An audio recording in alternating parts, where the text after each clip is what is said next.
গুলো হচ্ছে নিচে দেয়া আছে, ঠিক আছে? কি কি প্রপার্টি দেয়া আছে দেখেন, যে প্রথমেই বলা আছে যে, আচ্ছা একটু পরে পরে আচ্ছা, প্রথমে দেখেন যে এখানে বলা আছে যে the concrete is required to have a compressive strength of 30 megapascal. মানে আমরা যে কনক্রিটটা তৈরি করব, ওই কনক্রিটটার কম্প্রেসিভ স্ট্রেংথ, মানে কম্প্রেশন দিয়ে এটা ভাঙতে, মানে চাপ দিয়ে এটা ভাঙতে কত মেগাপ্যাসকেল বল প্রয়োগ করতে হবে? 30 মেগাপ্যাসকেল। 30 মেগাপ্যাসকেল। এই ভ্যালুটাকে আমরা এফ প্রাইম সি দিয়ে ডিনোট করি। নরমালি আপনারা যখন আরেকটু বড় ক্লাসে উঠবেন দেখবেন যে কনক্রিটের কম্প্রেসিভ স্ট্রেংথকে কি দিয়ে প্রকাশ করা হয়? এফ প্রাইম সি দিয়ে প্রকাশ করা হয়। তো আমাদের এফ প্রাইম সি এর ভ্যালু দেওয়া আছে 30 মেগাপ্যাসকেল। এই ভ্যালুটা মানে যখন বড় হবেন তখন পিএসআই তেও দেওয়া থাকতে পারে। পিএসআই মানে হচ্ছে কি পাউন্ড পার স্কোয়ার ইঞ্চ। তো মেগাপ্যাসকেলকে 0.0062 দিয়ে ভাগ করলে পিএসআই তে চলে যাবে, অসুবিধা নেই। তো কনভার্সন কোনো সমস্যা না, বাট আজকে আমাদের এই প্রবলেমের জন্য এই ভ্যালুটা দেয়া আছে, মেগাপ্যাসকেলে দেয়া আছে। আবার মনে রাখবেন যে মেগাপ্যাসকেল যে কথা, নিউটন পার মিলিমিটার স্কোয়ার একই কথা, মনে থাকবে? মানে 30 মেগাপ্যাসকেল যে কথা, 30 নিউটন পার মিলিমিটার স্কোয়ার একই কথা। মানে 30 নিউটন পার মিলিমিটার স্কোয়ার বলা থাকলেও এটা কি আসলে মেগাপ্যাসকেলেই দেয়া আছে, ঠিক আছে? আচ্ছা যাই হোক, তো compressive strength F prime C এর মানটা দেয়া আছে কত? 30 মেগাপ্যাসকেল, ঠিক আছে? আচ্ছা, এরপর দেখেন যে cement use ordinary Portland cement.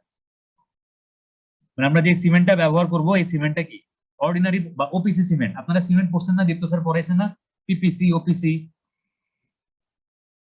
পড়ছেন? জি স্যার, জি স্যার। তো আমরা যে সিমেন্টটা ব্যবহার করব এটা হচ্ছে অর্ডিনারি পোর্টল্যান্ড সিমেন্ট বলাই আছে। আচ্ছা, এরপরে বলা আছে যে মানে আমার যে জায়গায় বিল্ডিংটা তৈরি হচ্ছে, মানে এই বিমটা তো অবশ্যই একটা বিল্ডিং এরই অংশ, ওই জায়গার মানে এনভায়রনমেন্টাল এক্সপোজার হচ্ছে মডারেট, মানে হালকা পাতলা ঝড় বৃষ্টি হইতে পারে। এক্সপোজার দেখবেন যে নরমালি 3 রকমের হইতে পারে। একটা হচ্ছে মাইল্ড এক্সপোজার, কোশ্চেনে বলা থাকতে পারে কি মাইল্ড এক্সপোজার, মানে যে জায়গায় বিল্ডিংটা তৈরি হচ্ছে ওই জায়গায় ঝড় বৃষ্টি রোদ তেমন একটা বিল্ডিং এর উপর ইফেক্ট ফেলাবে না। আর একটা হচ্ছে মডারেট এক্সপোজার, মানে হচ্ছে হালকা পাতলা ঝড় বৃষ্টি রোদ তো ডুবতে পারে, হালকা পাতলা ইফেক্ট থাকতে পারে বিল্ডিং এর উপরে। আর একটা হচ্ছে সিভিয়ার এক্সপোজার, মানে হচ্ছে মানে কক্সবাজারে মনে করেন সাগরের পাশে বিল্ডিং, একেবারে ঘূর্ণিঝড় আইসা বিল্ডিং কে উড়াই দিতে পারে, অথবা সাগরের লোনা বাতাস বা লবণাক্ততা বিল্ডিং এর উপর ইফেক্ট ফেলতে পারে। তো এরকম মানে 3 ধরনের এক্সপোজার বলা, মানে দেখবেন একটু পরে যখন ম্যাথটা করবো দেখবেন যে 3 ধরনের এক্সপোজারের জন্য 3 রকমের ভ্যালু আমরা ইউজ করি। তো আমাদের আজকের কোশ্চেনে বলা আছে এক্সপোজার লেভেলটা কিরকম? মডারেট, মানে বিল্ডিং এর উপর হালকা পাতলা রোদ ঝড় বৃষ্টির এনভায়রনমেন্টাল ইফেক্ট পড়তে পারে। আচ্ছা, কোশ্চেন স্ট্যান্ডার্ড ডেভিয়েশনের মান কত দেয়া আছে? 4 মেগাপ্যাসকেল। আচ্ছা, এই স্ট্যান্ডার্ড ডেভিয়েশনটা বলতে আমরা কি বুঝি? এটা বলতে আমরা বুঝি যে আপনি যদি এরকম অনেকগুলা কনক্রিটের সিলিন্ডার বানান, আপনি যদি এগুলা ভাঙলে মনে করেন এটা ভাঙতে মানে আমার 28 মেগাপ্যাসকেল কম্প্রেসিভ ফোর্স লাগলো, এটা ভাঙতে 32 মেগাপ্যাসকেল কম্প্রেসিভ ফোর্স লাগলো, এইটা ভাঙতে 33 মেগাপ্যাসকেল কম্প্রেসিভ ফোর্স লাগলো। তার মানে কোনোটারই কিন্তু ভাঙতে আমাদের যে রিকোয়ার্ড কম্প্রেসিভ স্ট্রেংথটা বলা আছে 33 মেগাপ্যাসকেল, এটার চাইতে কিন্তু মানে 4 মেগাপ্যাসকেল বেশিও লাগে নাই, 4 মেগাপ্যাসকেল কমও লাগে নাই। মানে ভেরিয়েশনটা কি 4 মেগাপ্যাসকেলের ভিতরে আছে। দেখেন 28 মেগাপ্যাসকেল, তার মানে কি 2 মেগাপ্যাসকেল কম লাগছে। মানে রিকোয়ার্ডটা ছিল তো 30 মেগাপ্যাসকেল, কিন্তু 2 মেগাপ্যাসকেল কমেই আমার সিলিন্ডার ভেঙে গেছে, 28 মেগাপ্যাসকেলে ভেঙে গেছে। বাট এই পার্থক্যটা কি 4 মেগাপ্যাসকেল হইছে? না স্যার। তারপর কি কত লাগছে? 32 মেগাপ্যাসকেল। তার মানে কি যত লাগার কথা তার থেকে 2 মেগাপ্যাসকেল আরো বেশি লাগছে। বেশি লাগা কিন্তু ভালো, মানে কম লাগা খারাপ, কিন্তু বেশি লাগা ভালো না। আমি বলছি আমার ভাঙতে চাপ দেওয়া লাগবে বা প্রেসার দেওয়া লাগবে 30 মেগাপ্যাসকেল, সেখানে লাগছে কত? 32 মেগাপ্যাসকেল লাগছে। তার মানে আমার কনক্রিটটার স্ট্রেংথ আরো বেশি আসছে, তো ভালো। আর 33 মেগাপ্যাসকেলও কি ভালো? তো মোটামুটি এরকম বলে দিছে যে একটা স্ট্যান্ডার্ড ডেভিয়েশন হইতে পারবে কত? 4 মেগাপ্যাসকেলের বেশি হইতে পারবে না। আচ্ছা, তারপরে কোশ্চেনে বলা আছে ডিজাইন মিক্স স্লাম টার্গেট কত বলা আছে? 75 থেকে 100 মিলিমিটার। এটা কোশ্চেনে দেয়া আছে যে আপনার মানে এরকম যখন আপনি স্লাম কোনটা তুলে ফেলবেন, এই যে স্লামের যে ভ্যালুটা, এই ভ্যালুটা 75 মিলিমিটার থেকে 100 মিলিমিটার হইতে পারবে, এর বেশি হইতে পারবে না। এর বেশি এরকম কলাপস করতে পারবে না। ম্যাক্সিমাম কত? 75 থেকে 100 মিলিমিটার মানে কলাপস করতে পারবে স্লামটা। আচ্ছা, এরপর বলা আছে maximum size of coarse aggregate কত? 19 মিলিমিটার। আপনি যে পাথর বা ব্রিক চিপস বা খোয়া ব্যবহার করবেন ওইটার ম্যাক্সিমাম সাইজ 19 মিলিমিটার হইতে পারবে, এর থেকে বড় হইতে পারবে না। সিমেন্টের স্পেসিফিক গ্র্যাভিটি কত বলা আছে? 3.15। মানে যে সিমেন্টটা ব্যবহার করতেছি ওই সিমেন্টের আপেক্ষিক গুরুত্ব দেওয়া আছে 3.15। Finest modulus of fine aggregate, আমরা যখন স্যান্ড করছিলাম আমরা স্যান্ডের এফএম বাইর করছিলাম, মনে আছে? একটা ম্যাথ করছিলাম স্যান্ডের এফএম বাইর করার, জি sir. Summation of cumulative percent retain divided by 100, মনে আছে? জি স্যার। তো ওই বালির ফাইনেস্ট মডুলাসের মান কত দেয়া আছে? এফএম এর মান 2.8। Specific gravity of fine aggregate, বালির আপেক্ষিক গুরুত্ব দেয়া আছে কত? 2.65। Specific gravity of coarse aggregate, coarse এগ্রিগেটের আপেক্ষিক গুরুত্ব দেয়া আছে কত? 2.7।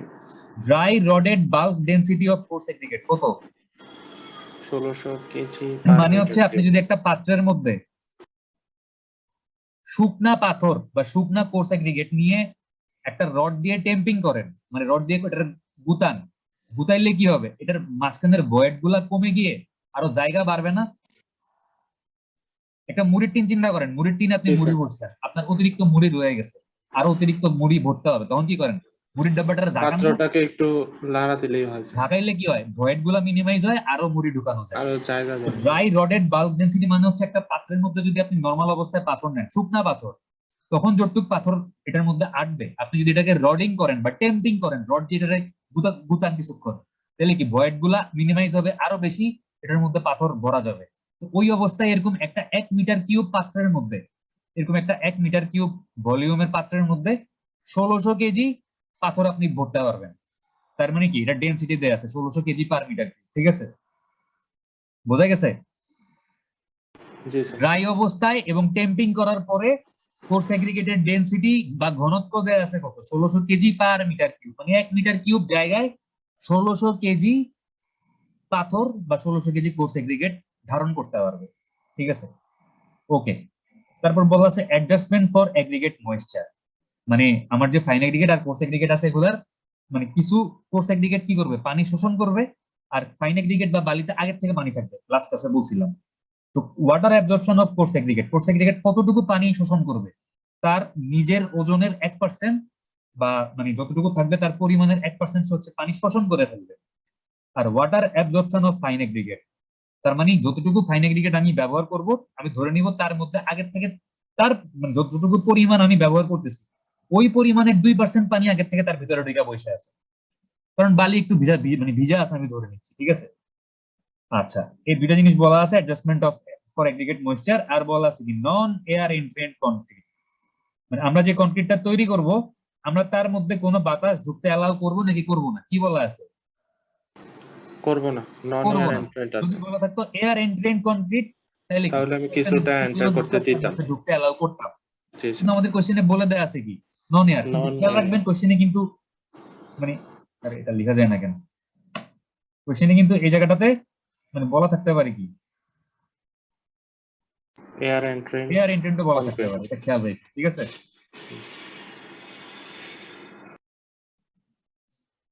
এয়ার এন্ট্রেন্টও বলা থাকতে পারে। আচ্ছা, এখন আমরা আমাদের মানে প্রবলেমটা শুরু করব। প্রবলেমটা শুরু করার এই জিনিসগুলো কি বুঝছি সবাই? কোশ্চেনের মধ্যে কি কি বলা আছে জি স্যার। কোশ্চেনটা ভালো মতো বুঝছি? হুম। সবাই কি বুঝছেন? স্যার স্ট্যান্ডার্ড ডেভিয়েশন এটা পড়ছে, এটা কিভাবে? এটা কোশ্চেনে বলা আছে স্ট্যান্ডার্ড ডেভিয়েশন। স্ট্যান্ডার্ড ডেভিয়েশনটা কি জিনিস? স্ট্যান্ডার্ড ডেভিয়েশনটা হচ্ছে যে আপনি যদি অনেকগুলা কনক্রিটের ব্লক নিয়ে টেস্ট করেন, এটা একটা স্ট্যাটিস্টিক্স এর মানে কি বলবো টার্মিনোলজি, যে স্ট্যান্ডার্ড ডেভিয়েশন বা কি বলবো আপেক্ষিক না, এটা আসলে বিচ্যুতি বলতে পারেন, যে কতটুকু ডেভিয়েট করতেছে মানে স্ট্যান্ডার্ড ভ্যালু থেকে। এটাকে নরমালি হচ্ছে আপনার এস দিয়ে প্রকাশ করা হয়।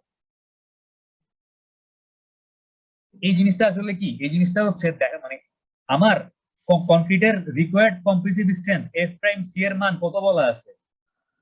30 মেগাপাস্কেল। 30 মেগাপাস্কেল বলা আছে। এখন স্ট্যান্ডার্ড ডেভিয়েশনের ভ্যালু দেয়া আছে 4 মেগাপাস্কেল। তো এই জিনিসটার মানে হচ্ছে আপনার যে আমি যদি এরকম অনেকগুলা মানে কনক্রিটের সিলিন্ডার বানাই, এই যে আমি বলছি আমার কনক্রিটের কম্প্রেসিভ স্ট্রেংথ 28 দিনে হওয়া লাগবে কত? 30 মেগাপাস্কেল। আমি এটা বুঝবো কেমন, আমি একটা কংক্রিটের সিলিন্ডার বানাবো, এরকম সিলিন্ডার বানাই, এটাকে 28 দিন পানির মধ্যে চুবায় রাখবো। পানির মধ্যে কেন চুবায় রাখবো 28 দিন বলেন তো? কিউরিং স্যার, কিউরিং কিউরিং করার করবো, জন্য, নাহলে তো হ্যাঁ। এটা 28 ফাটবে। দিন পর আমি যখন এটার উপরে কম্প্রেশন দিয়ে এটাকে ভাঙতে আমার কতটুকু কম্প্রেসিভ ফোর্স লাগতে হবে? 30 মেগাপ্যাসকেল ফোর্স লাগতে 30 হবে। মেগাপাস্কেল। এখন আপনি যদি একটা সিলিন্ডার বানায় একটাই ভাঙেন, তাহলে দেখা যাবে যে এক্স্যাক্টলি 30 মেগাপ্যাসকেল নাও আসতে পারে। কোনোটা ভাঙতে 30 মেগাপ্যাসকেল থেকে একটু বেশি লাগবে, কোনোটা ভাঙতে 30 মেগাপ্যাসকেল থেকে একটু কম লাগবে। এই জন্য এরকম 15টা বা 30টা এরকম অনেকগুলো স্যাম্পল বানানো হয়। আপনি যদি 15টা সিলিন্ডার বানান, এই 15টা সিলিন্ডার ভাঙতে আপনার 15 রকমের কম্প্রেসিভ ফোর্স লাগবে, ঠিক আছে? কিন্তু 15 রকমের কম্প্রেসিভ ফোর্সের কোনোটাই এই 30 মেগাপ্যাসকেল থেকে 4 মেগাপ্যাসকেলের চাইতে বেশি বা কম হবে না। মানে ভেরিয়েশনটা 4 মেগাপ্যাসকেলের ভিতরে থাকতে হবে। বুঝতে পারছেন? জি স্যার। আচ্ছা, এখন দেখেন, আমরা এই ম্যাথটা করব হচ্ছে 10টা স্টেপে, ঠিক আছে? ম্যাথটা করতে আমাদের 10টা স্টেপ ফলো করলে খুব ইজিলি আমরা ম্যাথটা করে ফেলতে পারবো। বাট প্রথমেই হচ্ছে আমরা যে জিনিসটা চিন্তা করবো সেটা হচ্ছে, আমরা আজকে একটা 1 মিটার কিউব ভলিউমের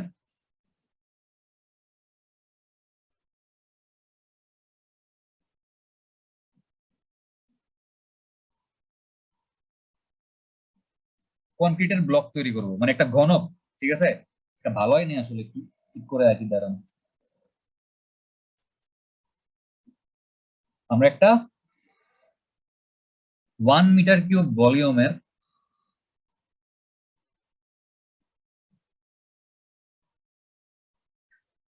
কনক্রিটের ব্লক তৈরি করব, এবং এই কনক্রিটের ব্লকটা তৈরি করতে গেলে আমাদের কোনটা কি পরিমাণ লাগবে সেটা আমরা বাইর করব। দেখেন, আচ্ছা, যদি এই কনক্রিটের ব্লকটা যদি মানে ভলিউম 1 মিটার কিউব হয়, তার মানে এর উচ্চতা কত মিটার? উচ্চতা 1 মিটার। এটার দৈর্ঘ্য কত মিটার? তাও 1 মিটার।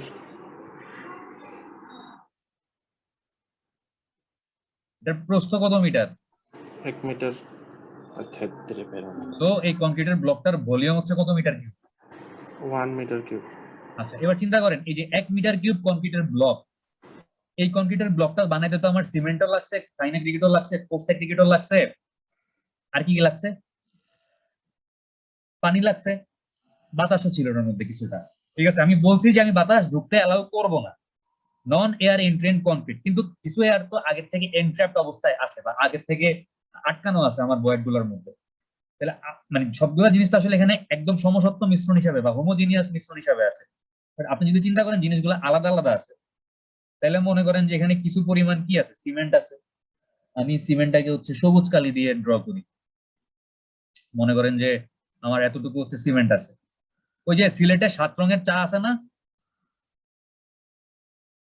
লেয়ার লেয়ার আলাদা আলাদা জি থাকে, স্যার। দেখছেন? 10 লেয়ার জিনিসগুলো কিন্তু পর্যন্ত আসলে একসাথে মিশেই থাকবে। চা, আমার চায়ের মধ্যে কি দুধ চিনি আলাদা আলাদা থাকে? না স্যার। একসাথে মিশে থাকে। তো আমি জাস্ট চিন্তা করেন, এখানেও কিন্তু 1 মিটার কিউব কম্পিউটার ব্লকটার মধ্যেও কিন্তু সবকিছু একসাথেই আছে, বাট আমি বোঝার জন্য একটু আলাদা আলাদা করে লেয়ার ওয়াইজ চিন্তা করতেছি যে আমার একটা লেয়ার থাকবে কি সিমেন্টের লেয়ার,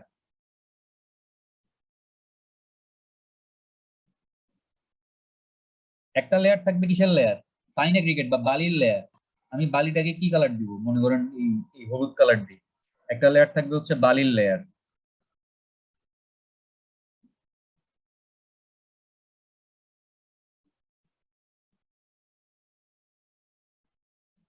এটা হচ্ছে কি স্যান্ড। একটা লেয়ার থাকবে হচ্ছে আমার কোর্স অ্যাগ্রিগেটের লেয়ার, পাথর বা ব্রিক চিপস যেগুলো আছে, কোর্স অ্যাগ্রিগেট। আরেকটা লেয়ার থাকবে কিসের লেয়ার বলেন তো? পানির লেয়ার থাকবে না একটা? ওয়াটার। জি স্যার। এগুলো হচ্ছে মনে করেন পানি। আরেকটা লেয়ার থাকবে হচ্ছে বাতাসের লেয়ার, মানে ভয়েড, খালি জায়গা। মানে সবকিছু কিন্তু একসাথে মিক্স আপ অবস্থায় থাকবে, বাট আমি বোঝার জন্য লেয়ার লেয়ার করে রাখছি। দেখেন, তার মানে এই 1 মিটার কিউব ভলিউমের মধ্যে কিছু ভলিউম দখল করবে সিমেন্টের ভলিউম, কিছু ভলিউম দখল করবে বালির ভলিউম বা ফাইন এগ্রিগেটের ভলিউম, কিছু ভলিউম দখল করবে কোর্স এগ্রিগেটের ভলিউম, কিছু ভলিউম দখল করবে ওয়াটার, আর কিছু ভলিউম দখল করবে কে? ভয়েড বা এয়ার, বাতাস। এটাকে এয়ার লিখি, ভয়েড না লিখে এয়ার লিখলাম। বুঝতে পারছেন আমার কথা কি বোঝা গেছে? জি স্যার। তাহলে আমরা 1 মিটার কিউব এই পুরো কংক্রিটের ব্লকটা সমান সমান volume of cement plus volume of fine aggregate plus volume of coarse aggregate plus volume of water plus volume of air লিখতে পারি?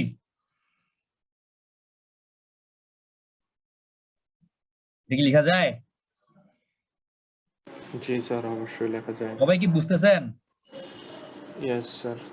এটাকে আমি সমীকরণ নাম্বার দিলাম হচ্ছে 1 নাম্বার সমীকরণ। এটা আমাদের পরে কাজে লাগবে, ঠিক আছে? ওকে, এই সমীকরণটা জাস্ট একটু মনে রাখেন। এখন আমরা আমাদের ম্যাথটা শুরু করতে পারবো খুব ইজিলি। ম্যাথটা মানে আস্তে আস্তে করতে পারবো। আচ্ছা, আমাদের ম্যাথের প্রথম স্টেপ কি? আমরা বলছিলাম আমরা 10টা স্টেপে ম্যাথটা করব। প্রথম স্টেপটা হচ্ছে কি চয়েস অফ স্লাম্প না? স্টেপ 1 হচ্ছে কি চয়েস অফ স্লাম্প।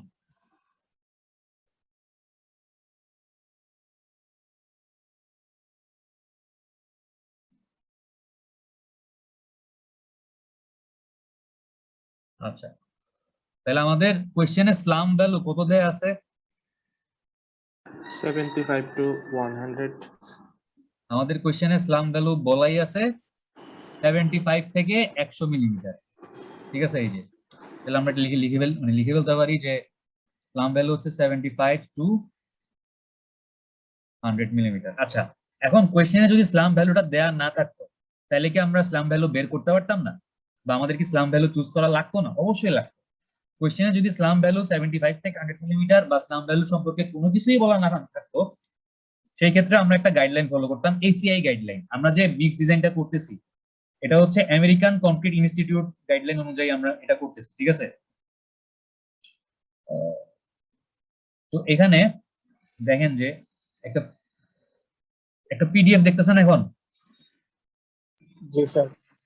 এখানে দেখেন যে বলা আছে এই যে প্রথম টেবিল যেটা দেয়া আছে এই টেবিলটা হচ্ছে স্লাম ভ্যালুর টেবিল। এখানে কি বলা আছে একটু খেয়াল করেন যে যদি আমরা reinforced foundation wall and footing তৈরি করি, মানে মাটির নিচে যদি কোনো ওয়াল বা ফাউন্ডেশন তৈরি করি যেটার মধ্যে কি আছে রেইনফোর্সমেন্ট বা রড আছে, সেই ক্ষেত্রে অ্যালাউয়েবল স্লাম ভ্যালু কত? 25 থেকে 75। যদি প্লেন ফুটিং তৈরি করি মানে শুধু কনক্রিটের ফুটিং আছে মাটির নিচে কোনো রেইনফোর্সমেন্ট বা রড নেই, সেই ক্ষেত্রে স্লাম ভ্যালু কত? 25 থেকে 75। সেম বিম এন্ড রেইনফোর্স ওয়াল, যদি বিম ঢালাই দেই বা এমন কোন একটা ওয়াল ঢালাই দিই যে ওয়ালের মধ্যে কি আছে রড আছে কংক্রিটের ওয়াল, তাহলে স্লাম ভ্যালু কত? 25 থেকে 100। আমরা যদি কলাম ঢালাই দিই তাহলে কত? 25 থেকে 100। আমরা যদি পেভমেন্ট মানে কি বলবো রাস্তা ঢালাই দিই কংক্রিটের রাস্তা অথবা ছাদ ঢালাই দিই তাহলেও কত? 25 থেকে 75, একটু কমছে। আর যদি অনেক মানে হিউজ পরিমাণে কংক্রিট একসাথে আমরা তৈরি করি কোন একটা বড় কনস্ট্রাকশন কাজের জন্য, সেই ক্ষেত্রে স্লাম ভ্যালু কত? 25 থেকে 50। আজকে আমাদের কোশ্চেনে কি বলা আছে আমরা কি ঢালাই দিব? বিম। বিমের জন্য স্লাম ভ্যালু কত দেয়া আছে? 25 থেকে 100। যদি কোশ্চেনে স্লাম ভ্যালু সম্পর্কে কিছু বলা না থাকতো তাহলে আমরা 25 থেকে 100 ইউজ করতাম, কিন্তু আমাদের স্লাম ভ্যালু কোশ্চেনে কত বলা আছে? 75 to 100। 75 থেকে 100। সো আমরা আর 25 থেকে 100 ইউজ করব না, যেহেতু দেয়া আছে 75 থেকে 100 আমরা ওইটাই ব্যবহার করব। স্যার এখানে বলেন, হ্যাঁ বলেন। স্যার এখানে মানে এই যে ভ্যালুটা যেটা, এটা কি এরকম যে আমি যত বড় পরিসরে কাজ করতেছি ভ্যালুটা তত ছোট হয়ে যাচ্ছে? যত ভ্যালুটা ছোট তত কি আপনার কংক্রিটে পানির পরিমাণ কম, আপনার পানির পরিমাণ কংক্রিটের কম। স্ট্রেংথ বেশি। আর যত স্লাম আপনি বেশি অ্যালাউ করবেন তার মানে অতিরিক্ত পানি যোগ করা হয়েছে, কংক্রিটটা হচ্ছে পানি। একদম মানে পানি কংক্রিট, কংক্রিটের স্ট্রেংথটা কম, ঠিক আছে? জি স্যার। আচ্ছা, তো স্লাম ভ্যালু হচ্ছে আবার স্লাম ভ্যালু আপনি মানে মানে চিন্তা করলে আপনি কমাইতে গিয়া কিন্তু আবার এই 75 থেকে 100 মিলিমিটার চেয়ে মনে করেন মানে একদম 25 মিলিমিটার কি মিনিমাম না? সবখানে দেখেন 25 মিলিমিটার কিন্তু মিনিমাম, এর থেকে কোথাও কম আছে? না স্যার। আমি তো দেখতেছি কমাইলে ভালো, তাহলে আমি 10 মিলিমিটার থেকে 100 মিলিমিটার করবো, অসুবিধা কি? আমি কমাই আর 10 মিলিমিটার বানায় ফেললাম, অসুবিধা কি? তাহলে তো স্যার প্রয়োজনের থেকে পানি কম হয়ে গেল না? পানি কম হয়ে গেছে, কংক্রিটটা কিন্তু তাড়াতাড়ি সেটিং শুরু হয়ে যাবে, সিমেন্টের কাজ হাইড্রেশন করার। রিঅ্যাকশন পুরোটা অ্যাচিভ করতে পারবে না, কারণ জি। পুরা সিমেন্ট রিঅ্যাকশন করতে যতটুকু পানি লাগবে ততটুকু পানি অ্যাভেলেবেল পাবে না, ঠিক আছে? তাহলে স্লাম ভ্যালু জিনিসটা বুঝছেন, যদি দেয়া থাকে কোশ্চেনে, যেটা দেয়া থাকে ওইটাই ব্যবহার করবেন, যদি কোশ্চেনে কিছু বলা না থাকে তাহলে কোশ্চেনে খেয়াল করবেন যে আমি কংক্রিটটা দিয়ে কি ঢালাই দিব, বিম না কলাম না কি ঢালাই দিব, যেটা ঢালাই দিব ওইটার জন্য এই টেবিলটা ইউজ করে স্লাম ভ্যালুটা বাইর করে দিতে হবে। পারবেন? ইনশাআল্লাহ স্যার। ইনশাআল্লাহ পারা যাবে। ওকে, সবাই কি আমার কথা শুনতেছেন? জি স্যার। তাহলে স্লাম ভ্যালু বাইর করতে পারবো। আচ্ছা, আমাদের স্টেপ 2টা কি তাইলে একটু দেখি। স্টেপ 2তে কি বলা আছে? স্টেপ 2টা হচ্ছে কি, choice of maximum size of aggregate, মানে হচ্ছে অ্যাগ্রিগেটের ম্যাক্সিমাম সাইজ আপনাকে বের করতে হবে। তাহলে স্টেপ 2 হচ্ছে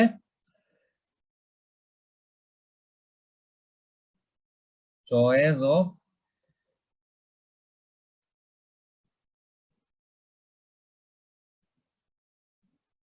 ম্যাক্সিমাম সাইজ অফ, লেখা দেখা যাচ্ছে?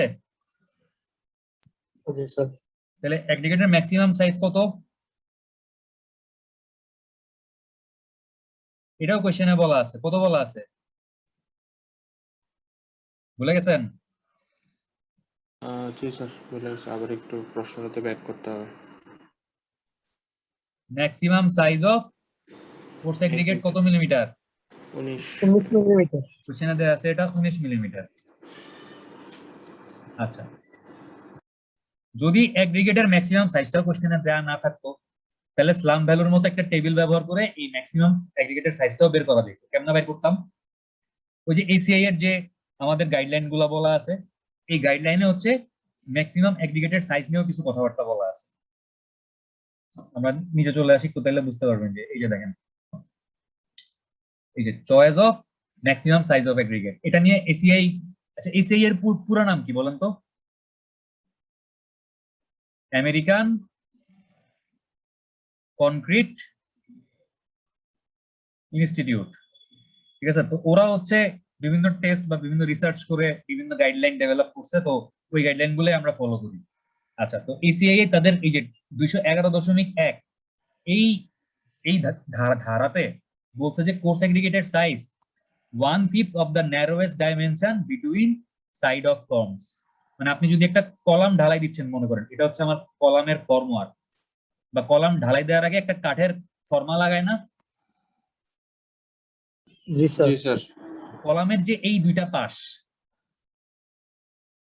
এই যে কলামের এই দুইটা বাহু, এই দুইটা বাহুর মাঝখানে, মানে এই দুইটা বাহুর মাঝখানে যে ন্যারোয়েস্ট ডাইমেনশন, মানে একদম একটি এই কর্নারের যে ডাইমেনশনটা, এই ডাইমেনশনটার 1/5 হইতে পারবে আমার অ্যাগ্রিগেটের ম্যাক্সিমাম সাইজ। কারণ যদি এই ডাইমেনশন থেকে অ্যাগ্রিগেটের সাইজ যদি বড় হয় তাহলে কি কর্নার গুলাতে পাথর পৌঁছাবে?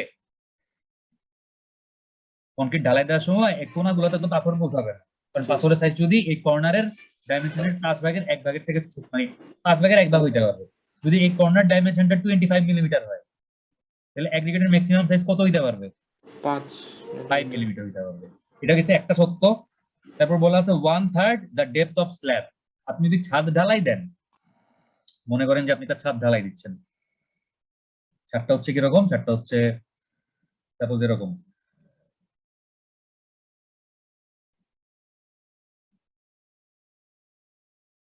এই ছাদের যে থিকনেস, এটা কি ছাদের থিকনেস না? জি স্যার। ছাদের থিকনেস মনে করেন কত ইঞ্চি? ছাদের থিকনেস মনে করেন ধরেন 9 ইঞ্চি থিকনেস, 9 ইঞ্চি। কি বলছে যে 1/3 দ্য ডেপথ অফ স্ল্যাব, মানে 3/1 হইতে পারবে। এটা 3 ভাগ করলে কত হয়? 3 ইঞ্চি না? 3 ইঞ্চি। জি স্যার। তার মানে এই যদি স্ল্যাবের থিকনেস 9 ইঞ্চি হয় সেই ক্ষেত্রে আমাদের অ্যাগ্রিগেটের ম্যাক্সিমাম সাইজ হতে পারবে 3 ইঞ্চি। আর লাস্টেরটা কি বলা আছে? 1/3 of the minimum clear spacing between individual reinforcing bar. 3/4 মানে ছাদের মধ্যে কি আছে, এরকম রড আছে না? জি স্যার। এই রড গুলার যে ক্লিয়ার স্পেসিং, মানে সেন্টার টু সেন্টার না, একটা রডের থেকে আরেকটা রডের যে ক্লিয়ার স্পেসিং, মানে এরকম একটা রড আছে মনে করেন, এরকম আরেকটা রড আছে পাশাপাশি। এই রডের সেন্টার থেকে সেন্টার মানে কি, এই রডের এই মাঝখান থেকে এই মাঝখান পর্যন্ত ডিসটেন্সটুকু না? কিন্তু বলা আছে কি এটা হইতে হবে কি ক্লিয়ার, মানে এই ডিসটেন্সটুকু। ক্লিয়ার স্পেসিং কত, মানে কত? 3/4 of the minimum clear spacing, মানে যতটুকু ক্লিয়ার স্পেসিং দেয়া আছে তার 4/3 হইতে হবে, 3/4। তাহলে যদি এই ক্লিয়ার স্পেসিং যদি দেওয়া থাকে 12 ইঞ্চি, ঠিক আছে, তাহলে আমাদের অ্যাগ্রিগেটের ম্যাক্সিমাম সাইজ কত হইতে পারবে? 9 ইঞ্চি। 9 ইঞ্চি হইতে পারবে। কেন? তাইলে এই যে জালির মাঝখান দিয়ে অ্যাগ্রিগেট গুলা ভিতরে ঢুকতে পারবে।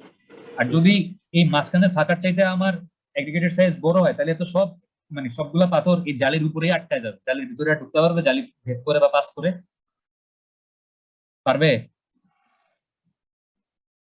না কথা স্যার, কি বুঝতেছেন? জি স্যার, জি।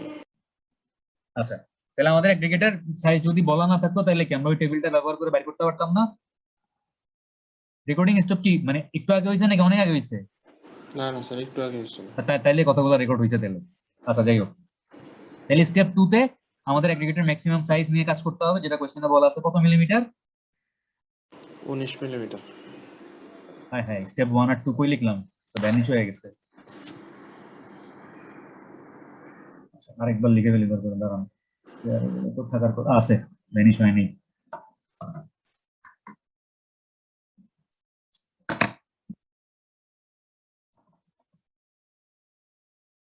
তাহলে আমাদের স্টেপ 1 গেল, স্টেপ 2 গেল, স্টেপ 3 কি?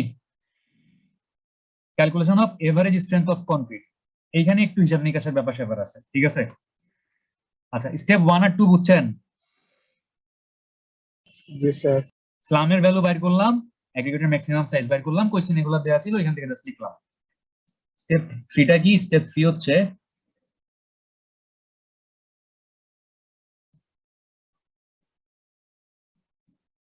Calculation of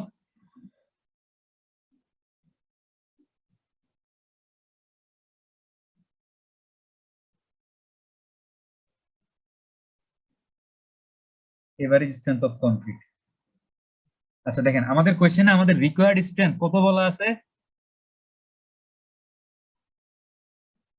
sir 30 মেগাপাস্কেল। 30 মেগাপ্যাসকেল বলা আছে। এখন আমরা যদি 30 মেগাপ্যাসকেল ধরেই ডিজাইন করি, তাহলে কিন্তু সবসময় 30 মেগাপ্যাসকেল নাও মানে আসতে পারে। মনে করেন আপনার বাসায় আজকে 5 জন মেহমান আসে, আপনি যদি 5 জন মেহমানের জন্য রান্না করেন, তাহলে খাবার শর্ট করতে পারে না? জি স্যার, অবশ্যই। আপনি কি করবেন? হয়তো 2 জন বা 3 জন এক্সট্রা ধরে রান্না বান্না করবেন, যেন 10 শর্ট জনের না জন্য পড়ে। করব। তো যেহেতু আমাদের ডিজাইন করতে আমাদের রিকোয়ার্ড স্ট্রেংথ হচ্ছে কত? 30 মেগাপ্যাসকেল। আমি যদি 30 মেগাপ্যাসকেলই ধরে ডিজাইন করি, তাহলে এভারেজে মানে আমি যখন অনেকগুলো সিলিন্ডার একসাথে ভেঙে এভারেজ করবো, দেখা যাবে যে হয়তো এভারেজে 30 মেগাপ্যাসকেল আমি পাচ্ছি না। তো এই জন্য একটু সেফ সাইডে থাকার জন্য এই 30 মেগাপ্যাসকেলটাকে একটু বাড়ায় নেওয়া। এই বাড়াবো কিভাবে? এই বাড়ানোর কাজটাই হচ্ছে স্টেপ 3 তে করতেছি, যে এভারেজ স্ট্রেংথটাকে একটু বাড়ায় ধরার চিন্তা করবো। তাহলে বাড়াবো কেমনে? বাড়াবার জন্য কিছু গাইডলাইন আছে, গাইডলাইন গুলো আমি লিখতেছি। আপনারা মানে গাইডলাইন গুলো আপনাদের সামনে কাগজ কলম থাকলে আপনারাও লিখা ফেলেন। কারণ যে টেবিল মানে আমি তো ওই পিডিএফটা যেখান থেকে টেবিল গুলো ইউজ করতেছি, ওই পিডিএফটা দিয়ে দিব, কিন্তু ওই পিডিএফ এ এই ইকুয়েশন গুলো দেয়া নেই।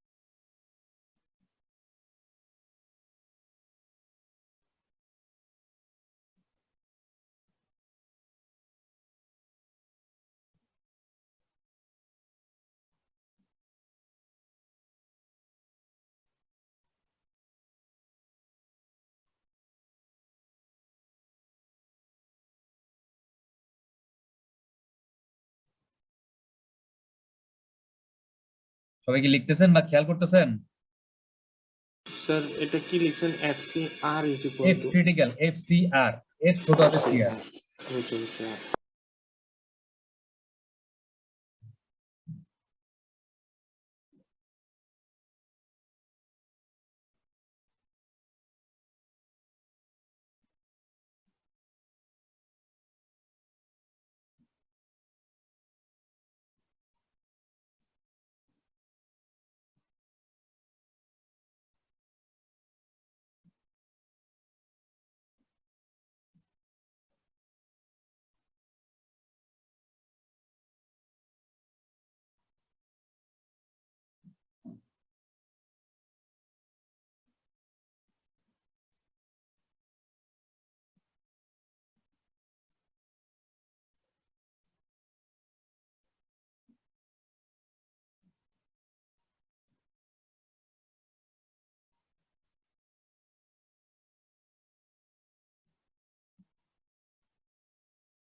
আচ্ছা দেখেন, আমাদের কোশ্চেনে হচ্ছে আমাদের এফ প্রাইম সি বা রিকোয়ার্ড কম্প্রেসিভ স্ট্রেংথের ভ্যালু কত বলা আছে, 30 মেগাপ্যাসকেল বলা আছে, তাই না?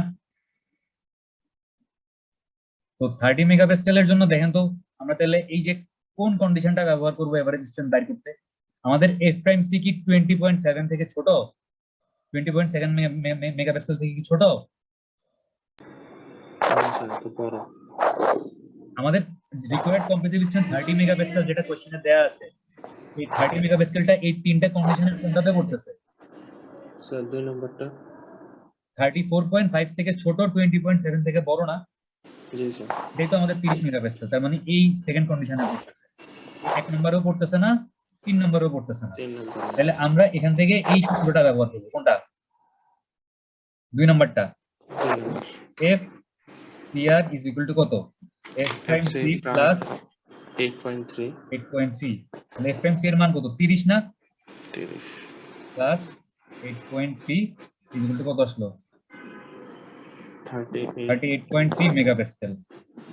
এখন দেখেন, কোশ্চেনে যদি স্ট্যান্ডার্ড ডেভিয়েশনের মান বলা না থাকে, তাহলে আপনার এভারেজ স্ট্রেংথ এটাই যেটা আপনি বাইর করছেন এই টেবিলটার মধ্যে, মানে কোন লিমিটে পড়তেছে আপনার রিকোয়ার্ড স্ট্রেংথটা যেটা দেয়া আছে ওইটা হচ্ছে এই টেবিলের কোন লিমিট, এই লিমিটে পড়তেছে নাকি এটাতে পড়তেছে নাকি এটাতে পড়তেছে, ওইটা চেক করে আপনি তার এগেইনস্টে এফ ক্রিটিক্যাল ইকুয়েশনটা ব্যবহার করে এভারেজ স্ট্রেংথ বাইর করে ফেললেন, এটাই আপনার ফাইনাল এভারেজ স্ট্রেংথ।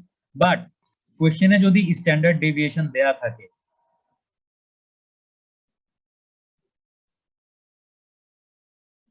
তাহলে এফসিআর বা এভারেজ স্ট্রেংথের আরো দুইটা মান বাইর করতে হবে।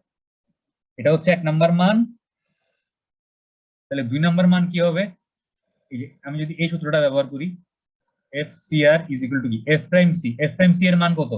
30 plus 1.34 into S standard deviation, S এর মান কত দেয়া আছে? Sir 4 megapascal. 4 মেগাপ্যাসকেল দেয়া আছে, তাহলে 4 বসাই দিব, কত আসে?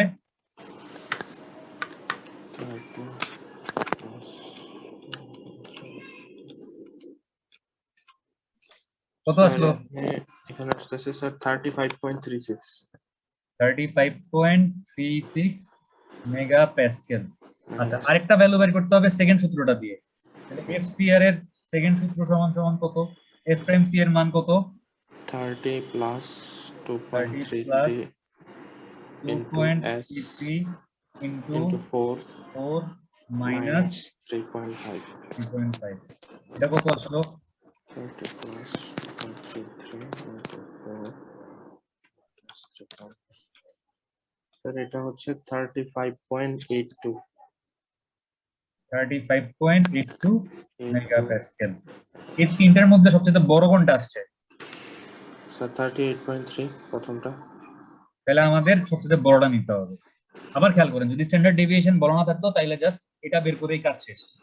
আমাদের এফ প্রাইম সিটা কোন লিমিটে পড়তেছে চেক করতাম, চেক করে ওটার এগেইনস্টে এফসিআর এর ইকুয়েশন ব্যবহার করে একটা এভারেজ স্ট্রেংথ বের করলে শেষ। বাট যেহেতু আমাদের কোশ্চেনে স্ট্যান্ডার্ড ডেভিয়েশন দেয়া আছে 4 মেগাপ্যাসকেল, ওই জন্য স্ট্যান্ডার্ড ডেভিয়েশনটা ব্যবহার করে আরো দুইটা এভারেজ স্ট্রেংথ বের করলাম, এই একটা, এই তিনটার মধ্যে কম্পেয়ার করে হাইয়েস্টটা নিতে হবে। হাইয়েস্টটা নিলাম কত? 38.3 মেগাপ্যাসকেল। তাহলে আমাদের এভারেজ স্ট্রেংথ অফ কংক্রিট কত আসলো?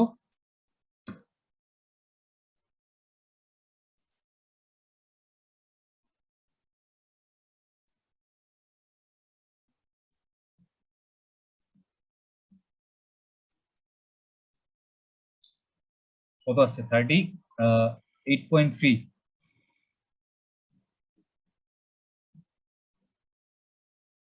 মেগাপ্যাসকেল। ঠিক আছে, এতটুকু বুঝছি? জি স্যার। তবে স্যার এখানে হাইস্টটা নেওয়ার কারণ কি? আপনি বেশি ধরে করলে আপনি সেফ না। মনে করেন আপনার বাসায় মেহমান আসার কথা 5 জন, আপনার বুঝলাম আব্বু স্যার, বলছে না কিন্তু 5 জন আসবে না 7 জন আসবে, আপনার আম্মু বলছে যে না 5 জন আসবে না 9 জন আসবে, আপনার বড় ভাই বলছে যে না 9 জন না 10 জন আসবে। ঠিক আছে, এক একজন এক এক রকম ইনফরমেশন দিচ্ছে। আপনি সেফ সাইডে থাকতে হইলে কত ধরে মানে রান্না বান্না করবেন? 15 10। 3 জনের মধ্যে যে ম্যাক্সিমাম বলছে তার কথা শুনবেন না? আর তার থেকেও যদি বেশি এসে পড়ে না, স্যার। ধরেন তার থেকে বেশি আসবে না। ঠিক আছে, জি স্যার। এই জন্য কি 3টার মধ্যে ম্যাক্সিমামটা নিচ্ছি, বুঝা গেছে? আর তার চেয়ে বেশি আসলে স্যার তার না খাওয়াই রাখতাম হলে তাহলে তো হয়ে যেত। আপনি না খায় তারা খাওয়াইতেন, মেহমান না, আসছে না। আপনি কেন খাবেন? না, না, তারা তো মেহমান ভুলের রাখা পারমিশন তারপরে দিছে। নথি খাবি। আচ্ছা তারা কথা ভুলের বললেন না, পারমিশন দিছে এইজন্য। স্টেপ 3 পর্যন্ত বুঝছেন সবাই? জি স্যার। দেখেন এখন হচ্ছে step 4, estimation of mixing water and air content. আমরা আমাদের এই যে 1 মিটার কিউব কংক্রিটের ব্লকটা বানাইতে কতটুক পানি লাগবে আর কতটুক বাতাস লাগবে এটা বাইর করব। ঠিক আছে, step 4 A.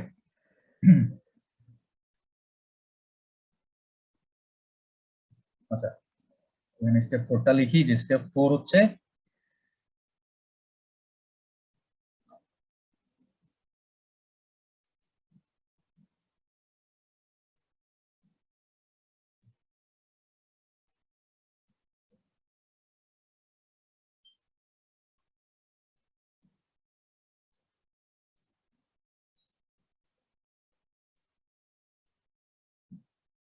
estimation of mixing water, right, zero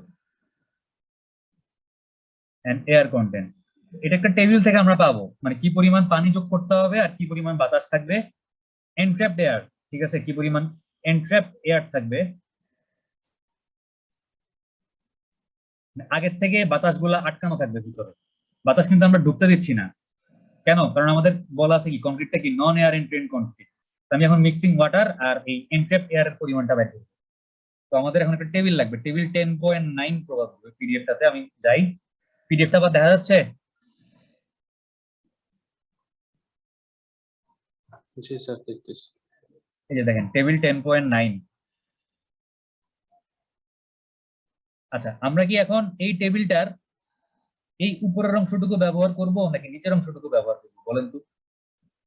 sir নিচেরটা আমার তো স্লাম ভ্যালু আছে অলরেডি। উপরের অংশটুকু দেয়া আছে নন এয়ার এন্ট্রেন্ড কংক্রিটের জন্য এতটুকু, আর নিচের অংশটুকু দেয়া আছে কার জন্য? এয়ার এন্ট্রেন্ড কংক্রিটের জন্য এতটুকু। আমরা কোনটা ব্যবহার করব? উপরেরটা। তাইলে দেখেন যেহেতু নন এয়ার এন্ট্রেন্ড কংক্রিটের মানে বলা আছে আমাদের কোশ্চেনে, আমাদের ব্যবহার হবে এতটুকু, উপরের অংশটুকু। আর যদি ভালো মতো খেয়াল করবেন, মনে করেন কোশ্চেনে বলা আছে এয়ার এন্ট্রেন্ড কংক্রিট, আপনি ভুলে মানগুলা বাইর করে ফেলছেন এখান থেকে, তাহলে কি অঙ্কটা ভুল হবে না? জি ভুল স্যার। হবে তো। এই ভুল কিন্তু অনেকেই করে, মানে আমি দেখছি এই ভুল অনেকেই করে, হয়তো মানে খেয়াল করে না। তো আপনারা ভালো মতো খেয়াল করবেন যে কোশ্চেনে আরেকবার একটু বলে দেন স্যার ওটা। আমাদের কোশ্চেনে কংক্রিটটা কি নন এয়ার এন্ট্রেন্ড কংক্রিট বলা আছে নাকি এয়ার এন্ট্রেন্ড কংক্রিট বলা আছে? এতক্ষণ মানে আপনি ছিলেন না? স্যার নন এয়ার। নন এয়ার এন্ট্রেন্ট আছে যে স্যার। কি জানি প্রণয়, স্যার আমি মাঝখানে একটু করে বের হয়েছিলাম ভাই, নেটওয়ার্কের প্রবলেম আর একটু কি। করে কেন বাইরে ছিলেন এখন তো একটু করে বুঝতেছেন না? আমাদের কোশ্চেনে দেওয়া ছিল নন এয়ার এন্ট্রেন্ড কংক্রিট। তো যদি কোশ্চেনে আচ্ছা, নন আচ্ছা, এয়ার এন্ট্রেন্ড বুঝছি। কংক্রিট বলা থাকে আমাদের টেবিলের এই উপরের অংশটুকু ব্যবহার হবে, আমাদের নিচে যাওয়ার দরকার নাই। আর যদি এয়ার এন্ট্রেন্ড কংক্রিট বলা থাকে তাহলে আমাদের উপরের অংশটুকুর দিকে তাকানোর দরকার নেই, আমাদের কি টেবিলের নিচের অংশটুকু ব্যবহার হবে, এই অংশটুকু। বুঝতে পারছেন? আচ্ছা, আমাদের এই কলাম বরাবর হচ্ছে স্লাম ভ্যালু দেয়া আছে। আমাদের স্লাম ভ্যালু কত মিলিমিটার? 75 to 100। আমাদের রো বরাবর হচ্ছে এগ্রিগেটের ম্যাক্সিমাম সাইজ। আমাদের এগ্রিগেটের ম্যাক্সিমাম সাইজ কত মিলিমিটার? 19 মিলিমিটার। তাহলে এই রো বরাবর আসলাম, এই কলাম বরাবর আসলাম, তাহলে আমরা কি পেলাম? আমাদের পানির পরিমাণ কত? 205 কেজি পার মিটার কিউব। পরের ভ্যালুটা দেয়া আছে পাউন্ড পার ইয়ার্ড কিউবে। ঠিক আছে, 1 ইয়ার্ড সমান সমান হচ্ছে 3 ফিট। তো আমাদের ইয়ার্ড কিউবে 340 ইয়ার্ড মানে পাউন্ড পার ইয়ার্ড কিউব, এটা দেখার দরকার নাই। আমাদের কেজি পার মিটার কিউবে কত কেজি আসছে পানির পরিমাণ? স্যার 205। 205। এটা কিন্তু পানির ভর পাইছি, মাস মাস। ঠিক আছে, এটা হচ্ছে মাস পাইছি। তাহলে মাস অফ ওয়াটার কত আসলো? 205।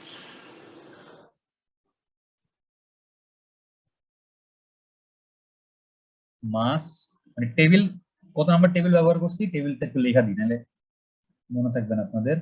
আমরা ব্যবহার করছি হচ্ছে এখানে টেবিল 10.9। তো টেবিল 10.9 থেকে আমরা কি পাইলাম?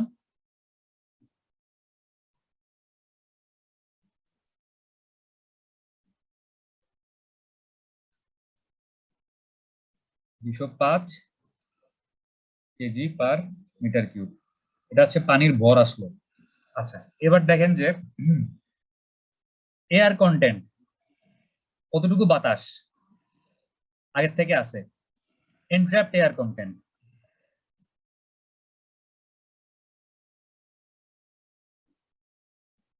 আবার চলে যাই ওই টেবিলটাতে।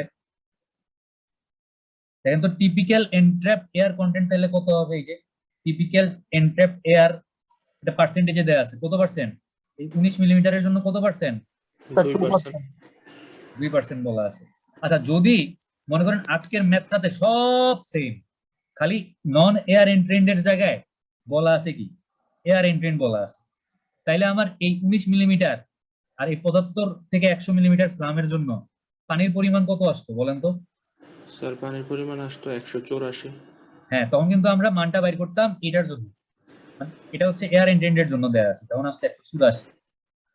আর তখন হচ্ছে বাতাসের পরিমাণ, তখন তো আমরা বাতাস অ্যালাউ করব, তখন হচ্ছে একটা এয়ার পার্সেন্টেজ পাইতেন, এয়ারের পরিমাণ তখন কতটুকু আসতো? আমাদের এক্সপোজার কি বলা আছে? Moderate exposure. মডারেট এক্সপোজার আর হচ্ছে 19 মিলিমিটারের জন্য আমাদের বাতাস কত পার্সেন্ট অ্যালাউ করতে হবে? 5%। তাইলে মানে এয়ার এন্ট্রেন্ড বলা থাকলে কিন্তু এই এয়ারের মানে বাতাসের পরিমাণটাও চেঞ্জ হয়ে যেত, আমাদের পানির পরিমাণটাও চেঞ্জ হইতো। মানে পানির পরিমাণ হইতো কত? 5%, sorry 184 kg per metre cube, আর বাতাসের পরিমাণ হইতো 5%। বুঝতে পারছেন? খালি একটা জায়গায় মানে একটা কথা চেঞ্জ করে দেওয়ার জন্য কিন্তু এই ভ্যালুগুলো চেঞ্জ হয়ে যেত।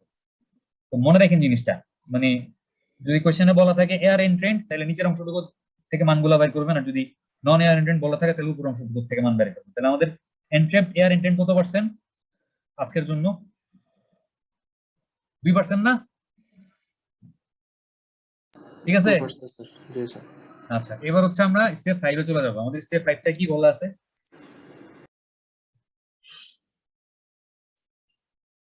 Selection of water cement ratio, মানে আমরা কতটুকু পানির সাথে কতটুকু সিমেন্ট মিলাবো, ওয়াটার আর সিমেন্টের একটা রেশিও আমরা বাইর করবো। ঠিক আছে, স্টেপ 5 থেকে।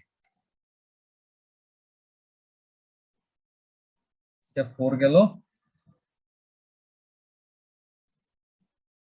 স্টেপ 5 এ হচ্ছে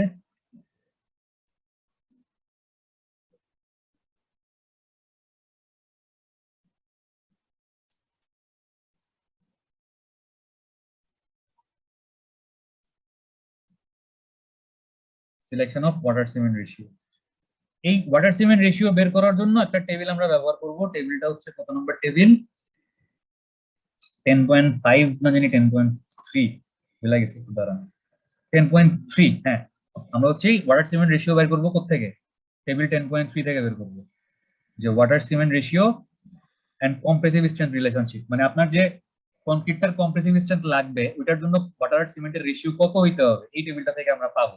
আচ্ছা এখন এই টেবিলের এই যে এই দুইটা কলামে হচ্ছে ওয়াটার সিমেন্ট রেশিওর ভ্যালুগুলো দেয়া আছে। আমরা কি এই প্রথম কলামটা ইউজ করব, নন এয়ার এন্ট্রেন্ডের কলামটা ইউজ করব, নাকি এয়ার এন্ট্রেন্ডের কলামটা ইউজ করব? নন এয়ার এন্ট্রেন্ট। তার মানে আমাদের এই কলামটার দিকে তাকানোর দরকার আছে আজকে? এটার দিকে না স্যার। এটার দিকে তাকানোর কোনো দরকারই নেই। আচ্ছা এখন দেখেন আমাদের কংক্রিটের এভারেজ স্ট্রেংথ কত আসছে? 38 পয়েন্ট কত আসছে? 38.3। এখন দেখেন যে আমাদের এখানে 28 দিনের কম্প্রেসিভ স্ট্রেংথ 13.8 এর জন্য ওয়াটার সিমেন্ট রেশিও দেয়া আছে, 20.7 এর জন্য দেয়া আছে, 27.6 এর জন্য দেয়া আছে, 34.5 এর জন্য দেয়া আছে, 41.4 এর জন্য দেয়া আছে। আমাদের কি ডাইরেক্ট 38.3 এর জন্য কোনো ওয়াটার সিমেন্ট রেশিওর মান দেয়া আছে?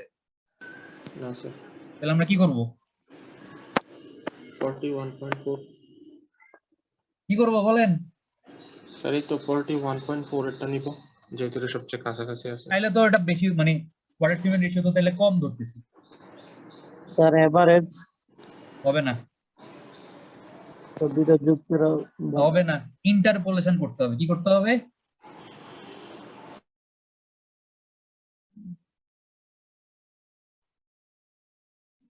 ইন্টারপোলেট করে বাইর করতে হবে। এই ওয়ার্ডটা কি শুনছেন, ইন্টারপোলেশন? জি স্যার। কে শিখাইছে? ওই তো সিএসসি তে এরকম মানে এই ওয়ার্ডটা অনেক সময় হয়েছে, ম্যাথ করা হয়েছে। আচ্ছা যাই হোক, তো সিএসসি থেকে এরকম দুইটা ভ্যালুর মাঝখানের ভ্যালু ইন্টারপোলেট করে বাইর করছেন? স্যার ওই এভারেজ না? এভারেজ না, এটা এভারেজ না। দুইটা দেখেন, ভ্যালু না স্যার, আমার মানে 38.3 টা কি এই দুইটার মাঝখানে পড়তেছে না? জি স্যার। 34.5 আর 41.4 এর মাঝখানে পড়তেছে 38.3 টা। তাহলে খেয়াল করেন যে আমার 34.5 এর জন্য ভ্যালু কত বলা আছে? Water cement ratio 0.48। আর 41.4 এর জন্য কত বলা আছে? 0.41। মনে রাখেন 34.5 এর জন্য 0.48 আর 41.4 এর জন্য 0.41। আজকে একটু বারবার ঝামেলা দিচ্ছে এখানে। রেকর্ডিং পজে গেলে বললেন 34.5 এর জন্য কত দেয়া আছে আমাদের? 0.48 আর 41.4 না কত? 41.4 ছিল না, আমি তো ভুলে গেলাম। স্যার এটাই মনে হচ্ছে না মনে হয় হইলে হবে না, আরেকবার দেখে নিন, তাহলে ভ্যালু বাইর করতে উল্টা পাল্টা হয়ে যাবে। 41.4 ছিল মনে হয়, এই যে 41.4 ছিল, তাই না? আচ্ছা, এখন দেখেন আমাদের কনক্রিটের কম্প্রেসিভ স্ট্রেংথ যত বাড়ছে 34.5 থেকে বাইরা কম্প্রেসিভ স্ট্রেংথ 41.4 মেগাপাস্কেল হইছে, ওয়াটার সিমেন্ট রেশিও তত কি হইছে? কমছে না? কমছে তো, জি মানে স্যার পানির পরিমাণ কমাইলে কম্প্রেসিভ স্ট্রেংথ বাড়ছে। আচ্ছা, তাহলে দেখেন আমার এই 41.4 মেগাপাস্কেল আর 34.5 মেগাপাস্কেলের মধ্যে পার্থক্য কত? কত?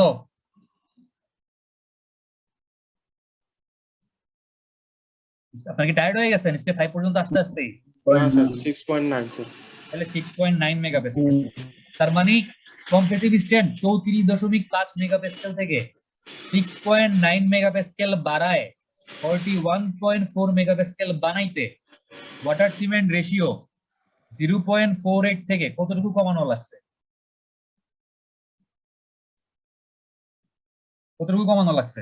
0.07 0.07 পরিমাণ কমানো লাগছে, 0.4 থেকে 0.07 পরিমাণ কমানো লাগছে। তাহলে 1 মেগাপাস্কেল বাড়াইতে হইলে ওয়াটার সিমেন্ট রেশিও কতটুকু কমাইতে হবে? ঠিক আছে, 0.07 বাই 6.9। এবার দেখেন আমাদের 34.5 থেকে বাড়ায় বানাইতে হবে কত? 38.3 না? আমাদের এভারেজ স্ট্রেংথ কত? 38.3 আসছে না? তাহলে 38.3 মাইনাস 34.5 কত আসে?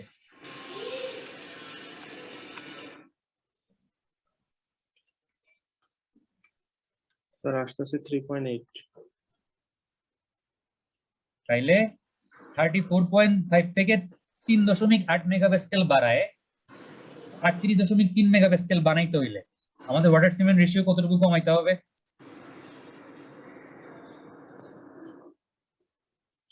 ঠিক আছে না? ওই কি করছে আর কিচ্ছু না, কত আসলো?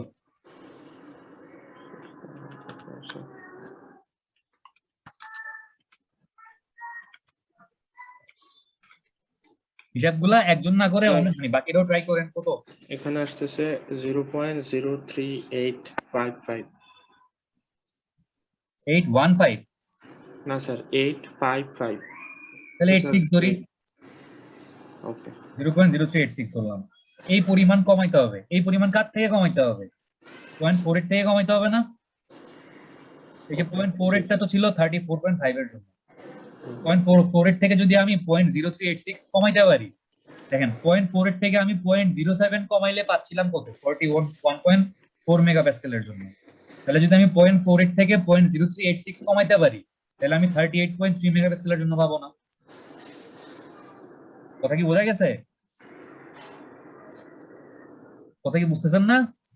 জি স্যার বুঝছি। তাইলে আমাদের water cement ratio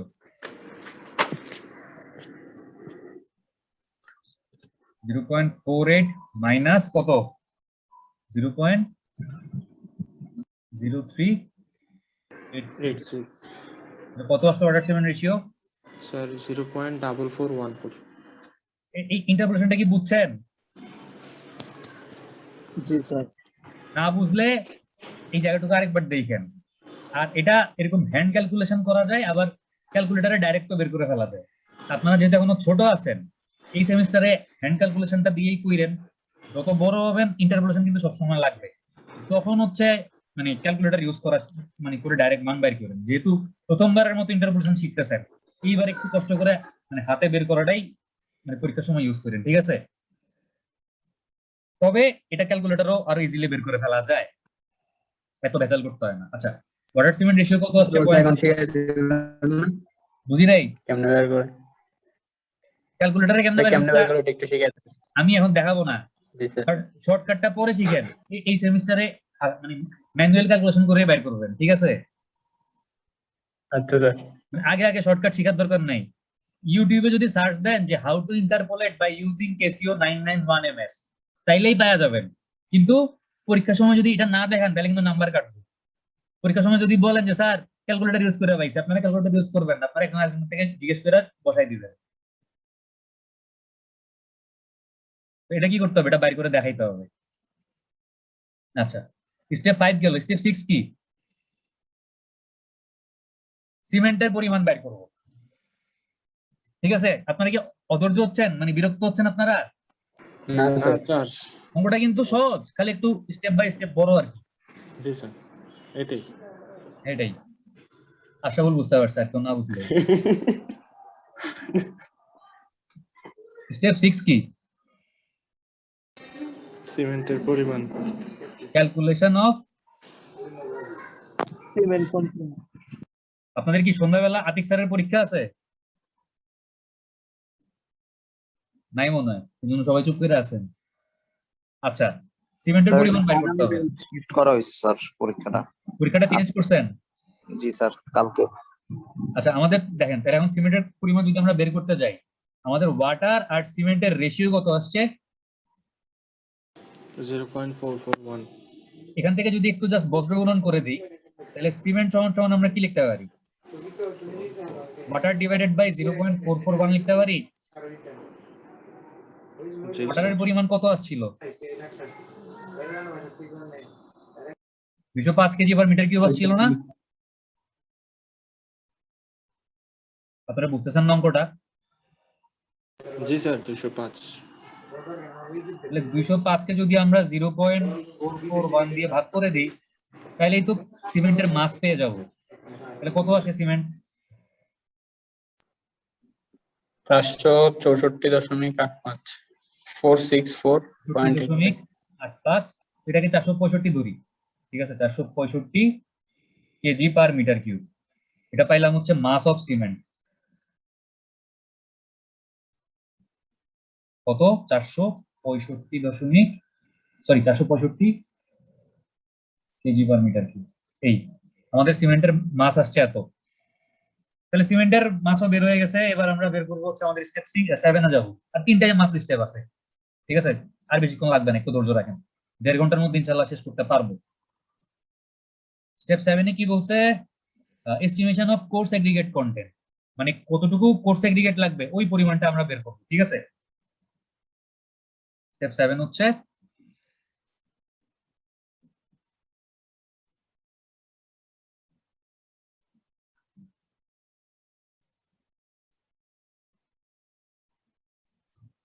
estimation of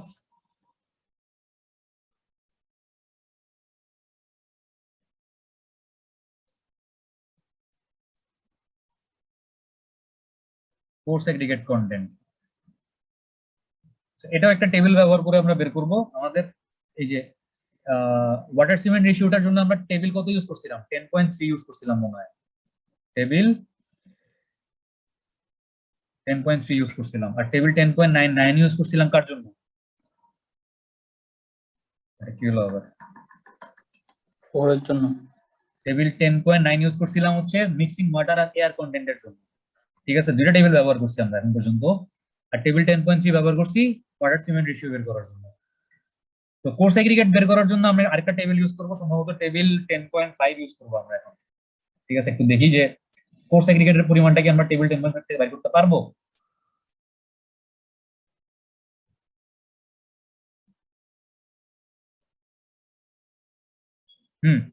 এখান থেকে আমরা বের করতে পারবো।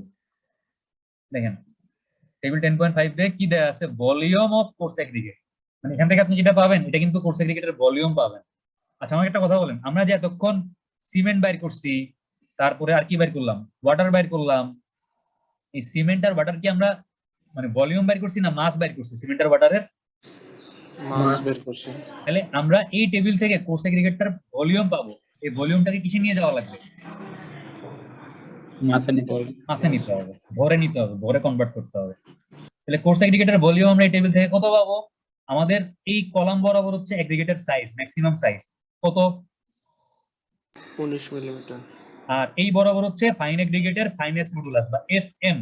তাহলে আমাদের কোশ্চেনে ফাইন এগ্রিগেটের এফএম কত দেয়া আছে একটু দেখি আমরা।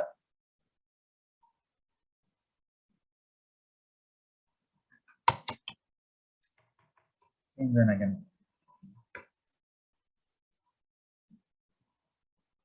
দেখেন কোশ্চেনে ফাইন এগ্রিগেটের FM finest modulus of fine aggregate কত দেয়া আছে, 2.8 স্যার। 2.80 দেয়া আছে। সেই ক্ষেত্রে দেখেন 2.80 এর জন্য কলাম বরাবর আসবো, আমাদের এটাও লাগবে না, এটাও লাগবে না, এটাও লাগবে না, ফাইন মানে এখানে যত দেয়া থাকবে ওই কলামটা ব্যবহার করব। আর রো বরাবর কত 19 মিলিমিটার, তাহলে আমাদের 0.62 কোর্স এগ্রিগেটের ভলিউম কত আসছে 0.62 মিটার কিউব। ঠিক আছে, ইউনিট ভলিউম আসছে, ঠিক আছে 0.62 meter cube per metre cube, যাই হোক 0.62 আসছে, এটা হচ্ছে বড় কথা। তাহলে আমাদের কোর্স এগ্রিগেটের ভলিউম আসছে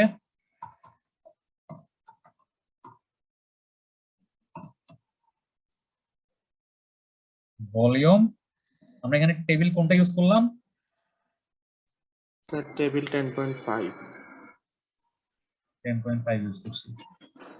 ভলিউম অফ সিএ মানে course aggregate is equal two কত 0.62।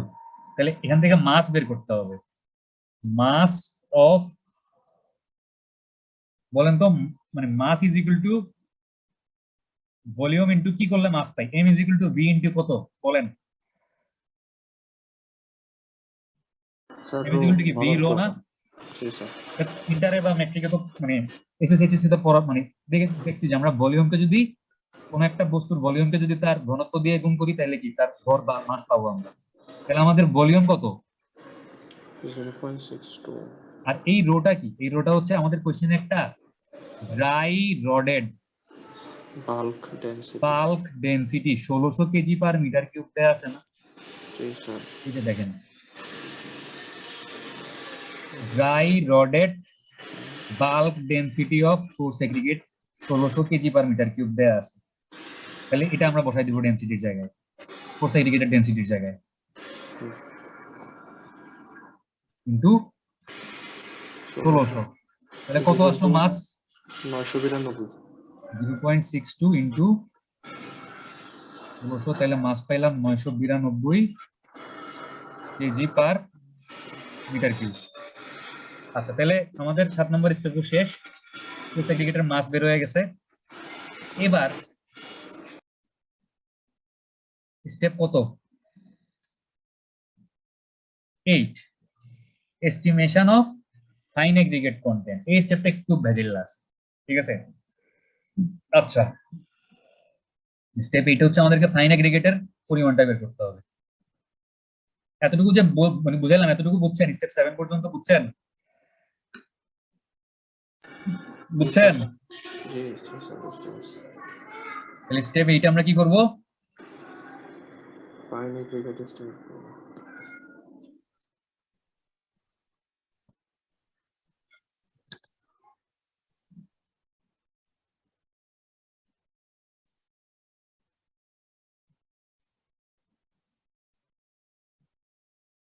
ফাইন এগ্রিগেটের পরিমাণটা বের করব। আচ্ছা আমরা প্রথমে একটা ইকুয়েশন পাইছিলাম না যে 1 metre cube is equal to কি volume of cement plus volume of কি ছিল fine aggregate plus fine aggregate volume plus of volume of coarse coarse aggregate aggregate plus volume of volume of water water plus volume plus. Of air. এটা আমাদের 1 number সমীকরণ ছিল না? জি sir. এই সমীকরণটাকে যদি আমরা একটু কি করব, একটু ঘুরাই দেই, ভলিউম অফ ফাইন এগ্রিগেটটাকে এক পাশে রাখি, তাহলে আমরা কি লিখতে পারি 1 minus volume of cement minus volume of coarse aggregate minus volume of water minus volume of air লিখতে পারি? পারি? কেউ কোনো কথা বলেন না, পারি নাকি পারি না? জি স্যার।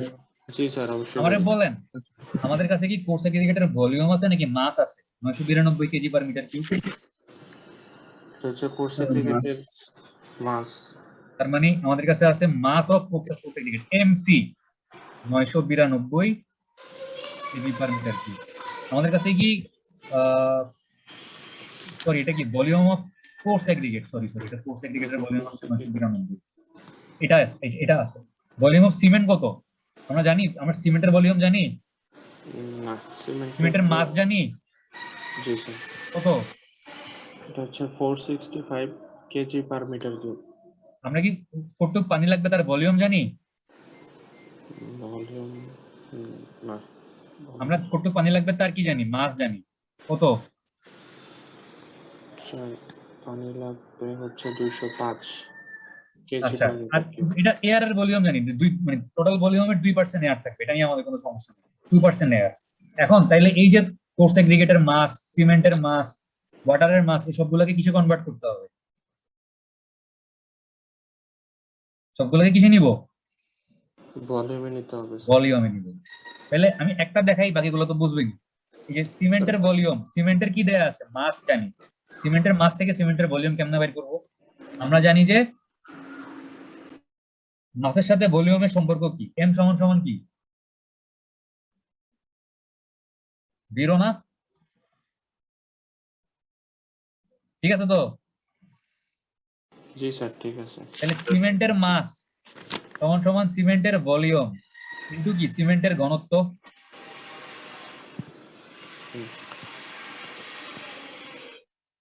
ঠিক আছে?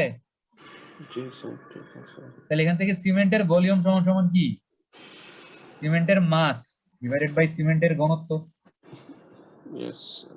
এবার আমার সমস্যা হচ্ছে আমি এই সিমেন্টের মাস কি জানি? হ্যাঁ জানি। সিমেন্টের ঘনত্ব জানেন?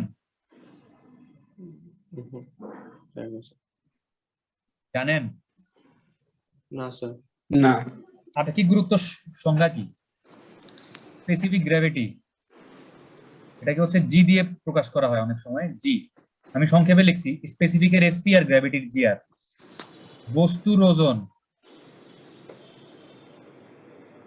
ডিভাইডেড বাই সময় আয়তন কি? পানির।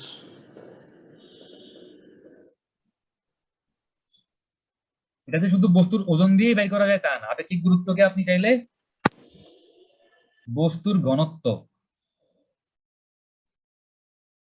ডিভাইডেড বাই সময় আয়তন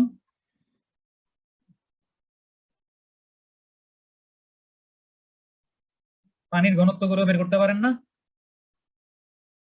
তাহলে আমরা যদি বস্তুর ঘনত্ব বের করতে যাই,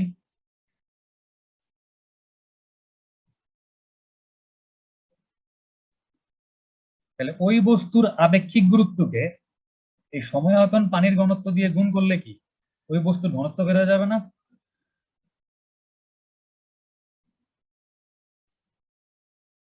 বের হবে? অবশ্যই স্যার বেরোবে। তার মানে আমরা যদি আমাদের বস্তুটা যদি সিমেন্ট হয়, আমরা যদি সিমেন্টের ঘনত্ব বের করতে যাই, তাহলে সিমেন্টের আপেক্ষিক গুরুত্বকে সময় আয়তন পানির ঘনত্ব রো ডাব্লিউ দিয়ে গুণ করলে আমরা সিমেন্টের ঘনত্ব পেয়ে যাব না?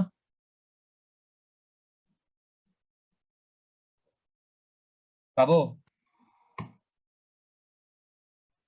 পাবো না? জি স্যার জি স্যার। তাহলে আমরা আমাদের ইকুয়েশনে ভিসি ভলিউম অফ সিমেন্টের জায়গায় mass of cement divided by rho C বা সিমেন্টের ঘনত্বের জায়গায় কি লিখতে পারি? আপেক্ষিক গুরুত্ব অফ সিমেন্ট ইনটু পানির ঘনত্ব লিখতে পারি না? পারি? জি স্যার পারি। তাহলে এখানে আমরা কি লিখবো? 1 minus mass of cement divided by কি? আপেক্ষিক গুরুত্ব অফ সিমেন্ট ইনটু কি? পানির ঘনত্ব। তাহলে এই ভলিউম অফ কোর্স এগ্রিগেটের জায়গায় কি লিখতে পারি? Mass of coarse aggregate divided by আপেক্ষিক গুরুত্ব অফ কোর্স এগ্রিগেট ইনটু পানির ঘনত্ব। ভলিউম অফ ওয়াটারের জায়গায় কি লিখতে পারি? Mass of water divided by আপেক্ষিক গুরুত্ব অফ ওয়াটার ইনটু পানির ঘনত্ব মাইনাস এই ভলিউম অফ এয়ার, কত পার্সেন্ট এয়ার বলা ছিল? 2% না? আমরা 2% বের করছিলাম না এয়ার কন্টেন্ট? এই যে 2% বের করছিলাম না? তাহলে 2 কে 100 দিয়ে ভাগ করলে কত আসবে? পার্সেন্টেজটাকে চেঞ্জ করে ফেলেন, 0.02 2 কে 100 দিয়ে ভাগ করলে আসবে 0.02। এটা হচ্ছে আমাদের এয়ার এর ভলিউম। আচ্ছা, এখন এই ইকুয়েশনে সবগুলোর মান বসায় দেন। এমসি কত? সিমেন্টের ভলিউম হচ্ছে 400, মানে সিমেন্টের মাস হচ্ছে 465 কেজি পার মিটার কিউব। সিমেন্টের আপেক্ষিক গুরুত্ব কত দেয়া আছে কোশ্চেনে?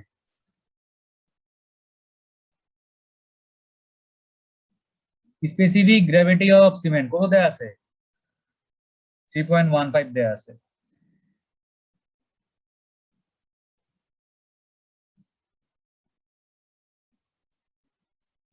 পানির ঘনত্ব কত বলেন? 4 ডিগ্রি সেলসিয়াস টেম্পারেচারে পানির ঘনত্ব কত? 1000 1000 কেজি পার মিটার কিউব। তাহলে 1000 দিয়ে গুণ করলাম নিচে। আমাদের এমসিএ মানে কি, কোর্স এগ্রিগেটের মাস কত? 992। কোর্স এগ্রিগেটের আপেক্ষিক গুরুত্ব কত দেয়া আছে কোশ্চেনে?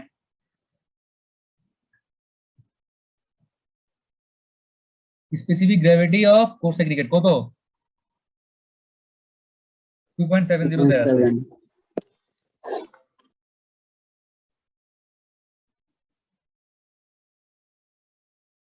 ইন্টু 1000 মাইনাস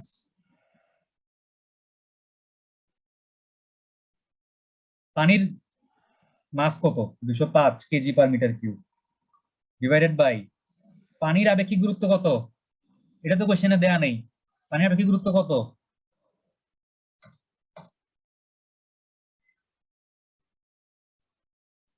বস্তুর ওজন ডিভাইডেড বাই সময়ায়তন পানির ওজন। এখানে বস্তুটা কি? বস্তুটা তো পানি। তাহলে পানির ওজন ডিভাইডেড বাই সময়ায়তন পানির ওজন। তাহলে পানির আপেক্ষিক গুরুত্ব কত? 1 হয়ে যাবে স্যার। 1। জি স্যার। তাহলে পানির আপেক্ষিক গুরুত্ব হচ্ছে কত? 1 1 ইন্টু পানির ঘনত্ব কত? 1000। আর মাইনাস কি আছে? একটা 0.02 আছে। তাহলে এবার ক্যালকুলেটর চাইবা দেখেন তো ভলিউম অফ ফাইন এগ্রিগেটটা কত আসে।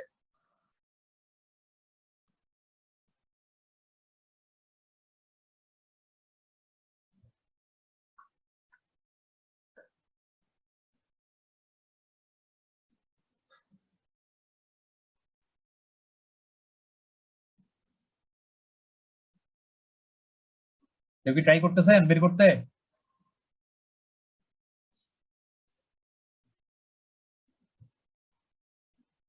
কত আসে volume of fine aggregate? Sir এটা আসছে 0.26।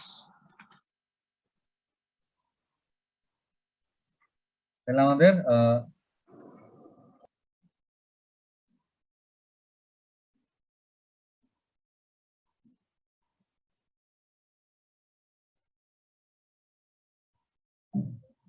0.26। এটা তো ভলিউম আসছে, এটাকে ভলিউম থেকে কিসে নিতে হবে? আমরা সবকিছু মাসে বের করছি না? আমরা তো এই যে জি sir mass. Mass of coarse aggregate, mass of cement, mass of water সব মাসে বের করছি।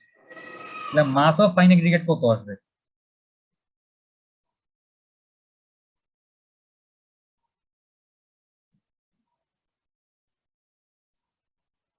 কি করব? আমরা জানি এম সমান সমান কি, ভি রো। আমাদের কাছে ভলিউমটা আছে, নাই কি রোটা নাই। তো রো অফ ফাইন এগ্রিগেট বের করতে হইলে আমরা কেমনে বের করতে পারি? এখানে আমরা কিভাবে বের করছি? রো অফ সিমেন্ট সমান সমান কি, specific gravity of cement into পানির ঘনত্ব। তাহলে রো অফ ফাইন এগ্রিগেট সমান সমান কি হবে? Specific gravity of fine aggregate into পানির ঘনত্ব হবে না? বুঝছেন? কোন বস্তুর ঘনত্ব বের করতে হইলে তার আপেক্ষিক গুরুত্বকে পানির ঘনত্ব দিয়ে গুণ করলেই তো হয়, তাই না? জি স্যার। তাহলে আমাদের মাস অফ ফাইন এগ্রিগেট কত হবে? ভি 0.26, এটাকে গুণ করতে হবে রো দিয়ে, মানে ফাইন এগ্রিগেটের ঘনত্ব দিয়ে, রো ফাইন এগ্রিগেট। তো কি বললাম? রো ফাইন এগ্রিগেট সমান সমান কি? ফাইন এগ্রিগেটের আপেক্ষিক গুরুত্ব ইনটু পানির ঘনত্ব। ফাইন এগ্রিগেটের স্পেসিফিক গ্র্যাভিটি ইনটু পানির ঘনত্ব। তাহলে ফাইন এগ্রিগেটের স্পেসিফিক গ্র্যাভিটি কোশ্চেন কি দেয়া আছে? অবশ্যই দেয়া আছে। Specific gravity of fine aggregate কত? 2.65 দেয়া আছে। 2.65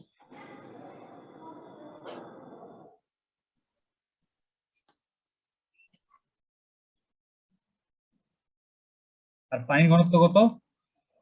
1000। তাহলে আমাদের ফাইন এগ্রিগেটের মাস কত আসলো?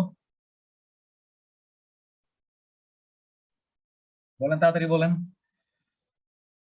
স্যার 689 689 জি sir kg per metre cube. ঠিক আছে, জি স্যার আল্লাহ জানে। 2.65 into 1000 হিসাব নিকাশ মনে হয় ঠিক আছে, যাই হোক।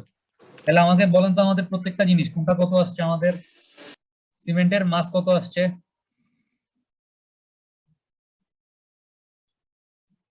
স্যার আমাদের সিমেন্টের মাস হচ্ছে 465 ফাইন এগ্রিগেটের মাস কত আসলো? 689। 489 কোর্স এগ্রিগেটের মাস কত আসলো? 993 পানির পরিমাণ কতটুকু আসছে? 205 এই হচ্ছে আমাদের সবগুলো মোটামুটি ফাইনাল ভ্যালু। কিন্তু আমাদের স্টেপ তো আরো দুইটা বাকি আছে, আমাদের তো ম্যাথ এখনো শেষ হয়নি। আমাদের সেকেন্ড স্টেপ 9 নম্বর স্টেপটা কি? Adjustment for moisture. ওই যে কোশ্চেনে বলা আছে যে কোর্স এগ্রিগেট 1% পানি অ্যাবজর্ব করবে আর ফাইন এগ্রিগেট 2% পানি কি করবে? আগের থেকে থাকবে। তো এই দুটোর জন্য একটা অ্যাডজাস্টমেন্ট করতে হবে। মানে তাহলে স্টেপ 9 হচ্ছে কি? Adjustment for moisture. স্টেপ 9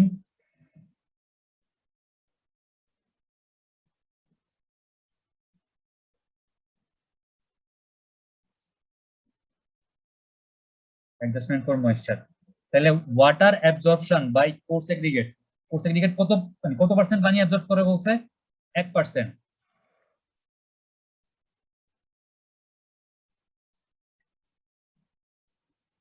তাইলে কার 1%? কোর্স এগ্রিগেটের পরিমাণের। কোর্স এগ্রিগেটের পরিমাণ কত? 992 কেজি না? তাহলে 1% অফ কত? 992। এটা কত আসে? 1%। স্যার এটা হচ্ছে 9.92 9.92 কেজি। আচ্ছা, এই 9.92 কেজিটা কার সাথে যোগ হবে? এই 205 কেজি পানির সাথে যোগ হবে। কেন? আপনি যদি 205 কেজি পানি যোগ করেন, এই 205 কেজির মধ্যে 9.92 কেজি কোর্স এগ্রিগেট কি করবে? শোষণ করে ফেলাবে। তাইলে কি এই পানিটা এই টোটাল পানির পরিমাণ থেকে হারা যাচ্ছে না কোর্স এগ্রিগেট শোষণ করে ফেলার কারণে? তো তার ক্ষতিপূরণ করতে হইলে তো ওই পরিমাণটা আমাকে কোর্স এগ্রিগেটের সাথে যোগ করে দিতে হবে, সরি পানির সাথে যোগ করে দিতে হবে। তাহলে এটা কি হবে? পানির সাথে যোগ হবে। আর বালি কি? বালির মধ্যে আগে থেকে পানি আছে। তাহলে ওয়াটার ইন ফাইন এগ্রিগেট 2%, আগের থেকে পানি আছে 2% বালির মধ্যে। কার 2%? বালির পরিমাণের। বালির পরিমাণ কত? 689। তাহলে 2% অফ 6 মানে 689 কত আসে দেখেন তো? স্যার এটা আসতেছে 13.78 13.78 কেজি। আচ্ছা, তাহলে এই 13.78 কেজি পানি বালির মধ্যে আগের থেকে আছে। তাহলে এটা কি 205 এর সাথে যোগ করবো না বিয়োগ করবো? এটা বিয়োগ করবো। বিয়োগ করবো, কারণ মানে আমার অলরেডি মিক্সচারের মধ্যে বালির থেকে 13.78 কেজি পানি চলে আসছে। তাহলে তো 205 কেজি আমার রিকোয়ার্ড পানির পরিমাণ। 205 কেজি আর যোগ করার দরকার নেই। ওই বালির মধ্যে আগের থেকে যতটুকু পানি আছে ওটা বাদ দিয়ে যা আসবে তা যোগ করলেই হবে। তাইলে টোটাল পানির পরিমাণ থেকে এই পরিমাণটা কি হবে? বাদ যাবে। বোঝা গেছে? সো এবার আমাদের last step,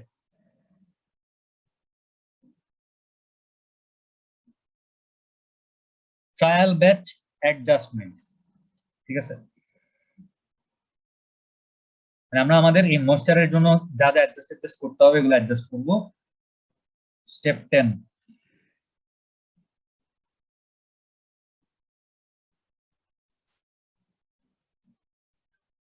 trial batch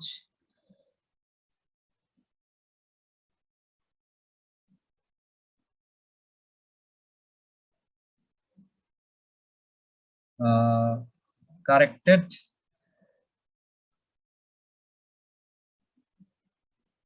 mass of, তবে এটাকে অ্যাডজাস্টেড মাসও বলতে পারেন বা কারেক্টেড বলতে পারেন, মানে পানির পরিমাণটা কি পরিমাণ চেঞ্জ হবে। তাহলে 205 ছিল আমার নরমালি আসছিল, এর সাথে যোগ হবে কত? প্লাস 9.92 9.92 যোগ করব, মাইনাস 13.7 ফোর্স এগ্রিগেট শোষণ করে ফেলবে 9.92, আর বিয়োগ করব কত? 13.78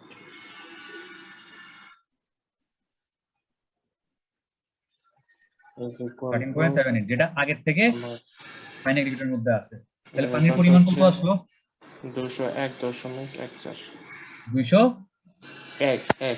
201.14 কেজি পার মিটার কিউব, এটাকে ধরি 200 KG per metre cube, round figure বানাই নিলাম। ঠিক আছে, 200 কেজি পার মিটার কিউব আসছে। এখন দেখেন আমাদের বালির পরিমাণ কতটুকু আসছিল? কতটুকু আসছিল? স্যার পানি থেকে 689 বালির পরিমাণ, বালি 689 কেজি পার মিটার কিউব আসছে না?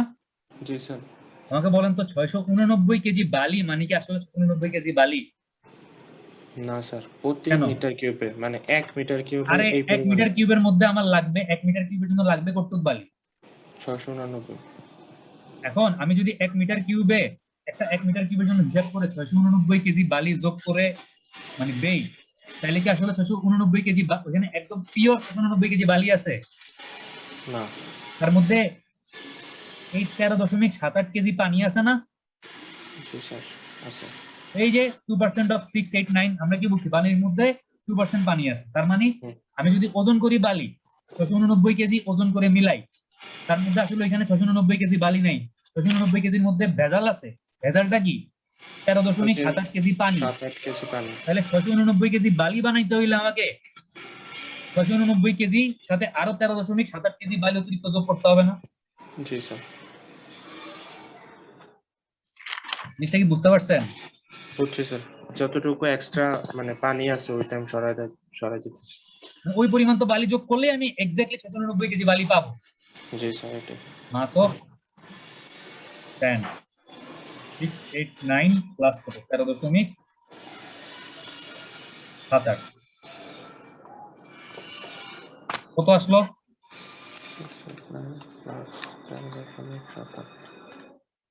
তবে এটা হচ্ছে 702.78 এটারে 703 703 ধরি, অসুবিধা নেই, 703 কেজি পার মিটার। তাহলে আমাদের আরেকবার বলেন তো আমাদের সিমেন্টের পরিমাণ কত? সিমেন্ট হচ্ছে 465 কোর্স এগ্রিগেটের পরিমাণ কত? 992 কারেকশন করার পরে ফাইন এগ্রিগেটের পরিমাণ কত আসছে? কারেকশন করার পর হচ্ছে 703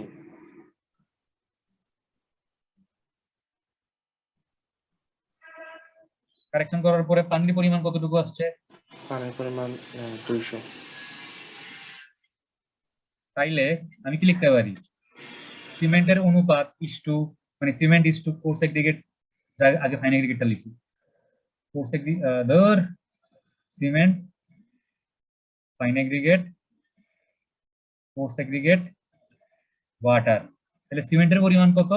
465, ফাইন এগ্রিগেটের পরিমাণ কত? 703, কোর্স এগ্রিগেটের পরিমাণ কত? 992, পানির পরিমাণ কত? 200। এবার 200 দিয়ে প্রত্যেকটাকে ভাগ করেন তো।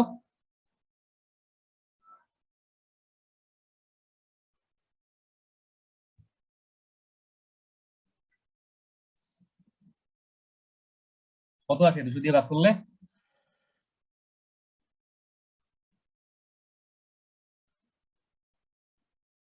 বলেন বলেন বলেন, তাড়াতাড়ি বলেন।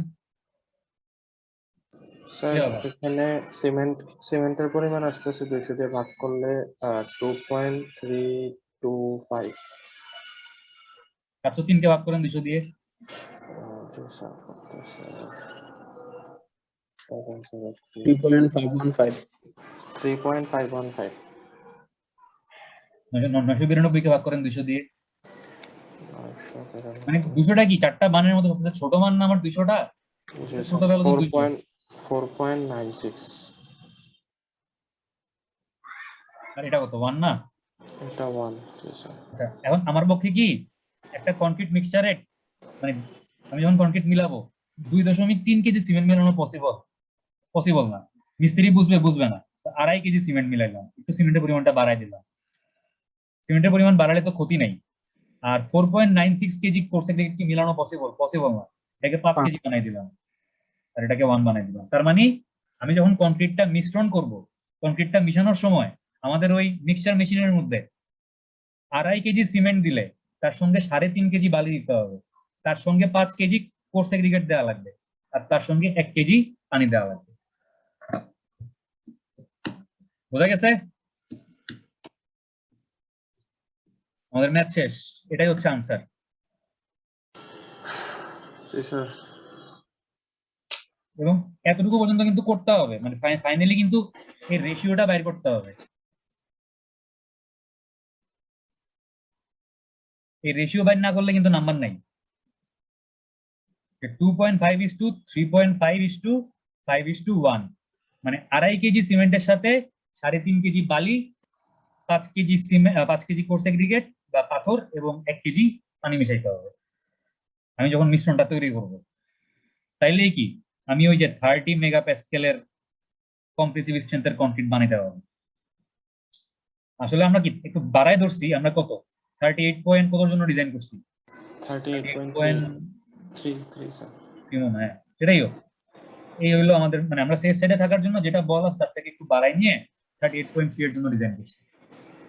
ওকে, ম্যাথটা বুঝছেন সবাই? জি স্যার, বুঝতে পারছি। কোনো কনফিউশন আছে ম্যাথে? না স্যার। যে টেবিলগুলো লাগছে টেবিলটা আমি দিয়ে দিব, অসুবিধা নাই। আচ্ছা স্যার, আর তো বললামই যে মানে যদি কোনো ভ্যালু দেওয়া না থাকে তাহলে টেবিল থেকে কেমনে ভ্যালুগুলো বাইর করবে। এবার আমাকে বলেন আপনারা ক্লাস টেস্টটা কবে দিবেন এই ম্যাথের উপরে? স্যার আচ্ছা, পরীক্ষার সময় কি টেবিল গুলো দেওয়া থাকবে?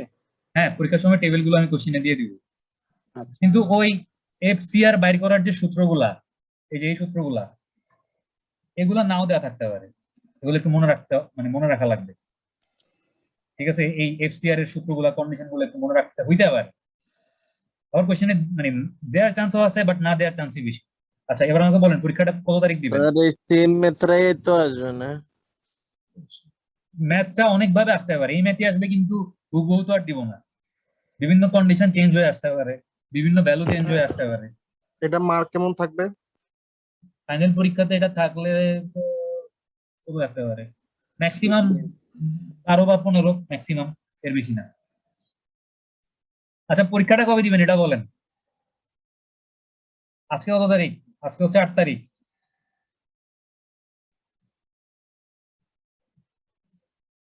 আপনাদের মনে হয় কালকে আতিক স্যারের পরীক্ষা আছে বলতেছেন না?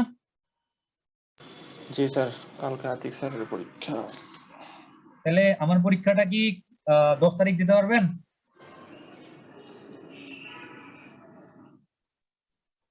নাকি 11 তারিখ দিবেন বলেন?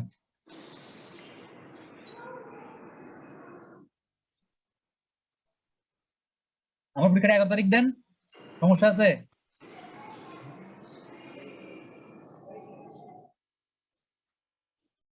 ভাই কিছু বলেন, আপনারা চুপ করে থাকলে স্যার শুনবো। আমরা একটু কথা বলে আপনাকে জানাই স্যার।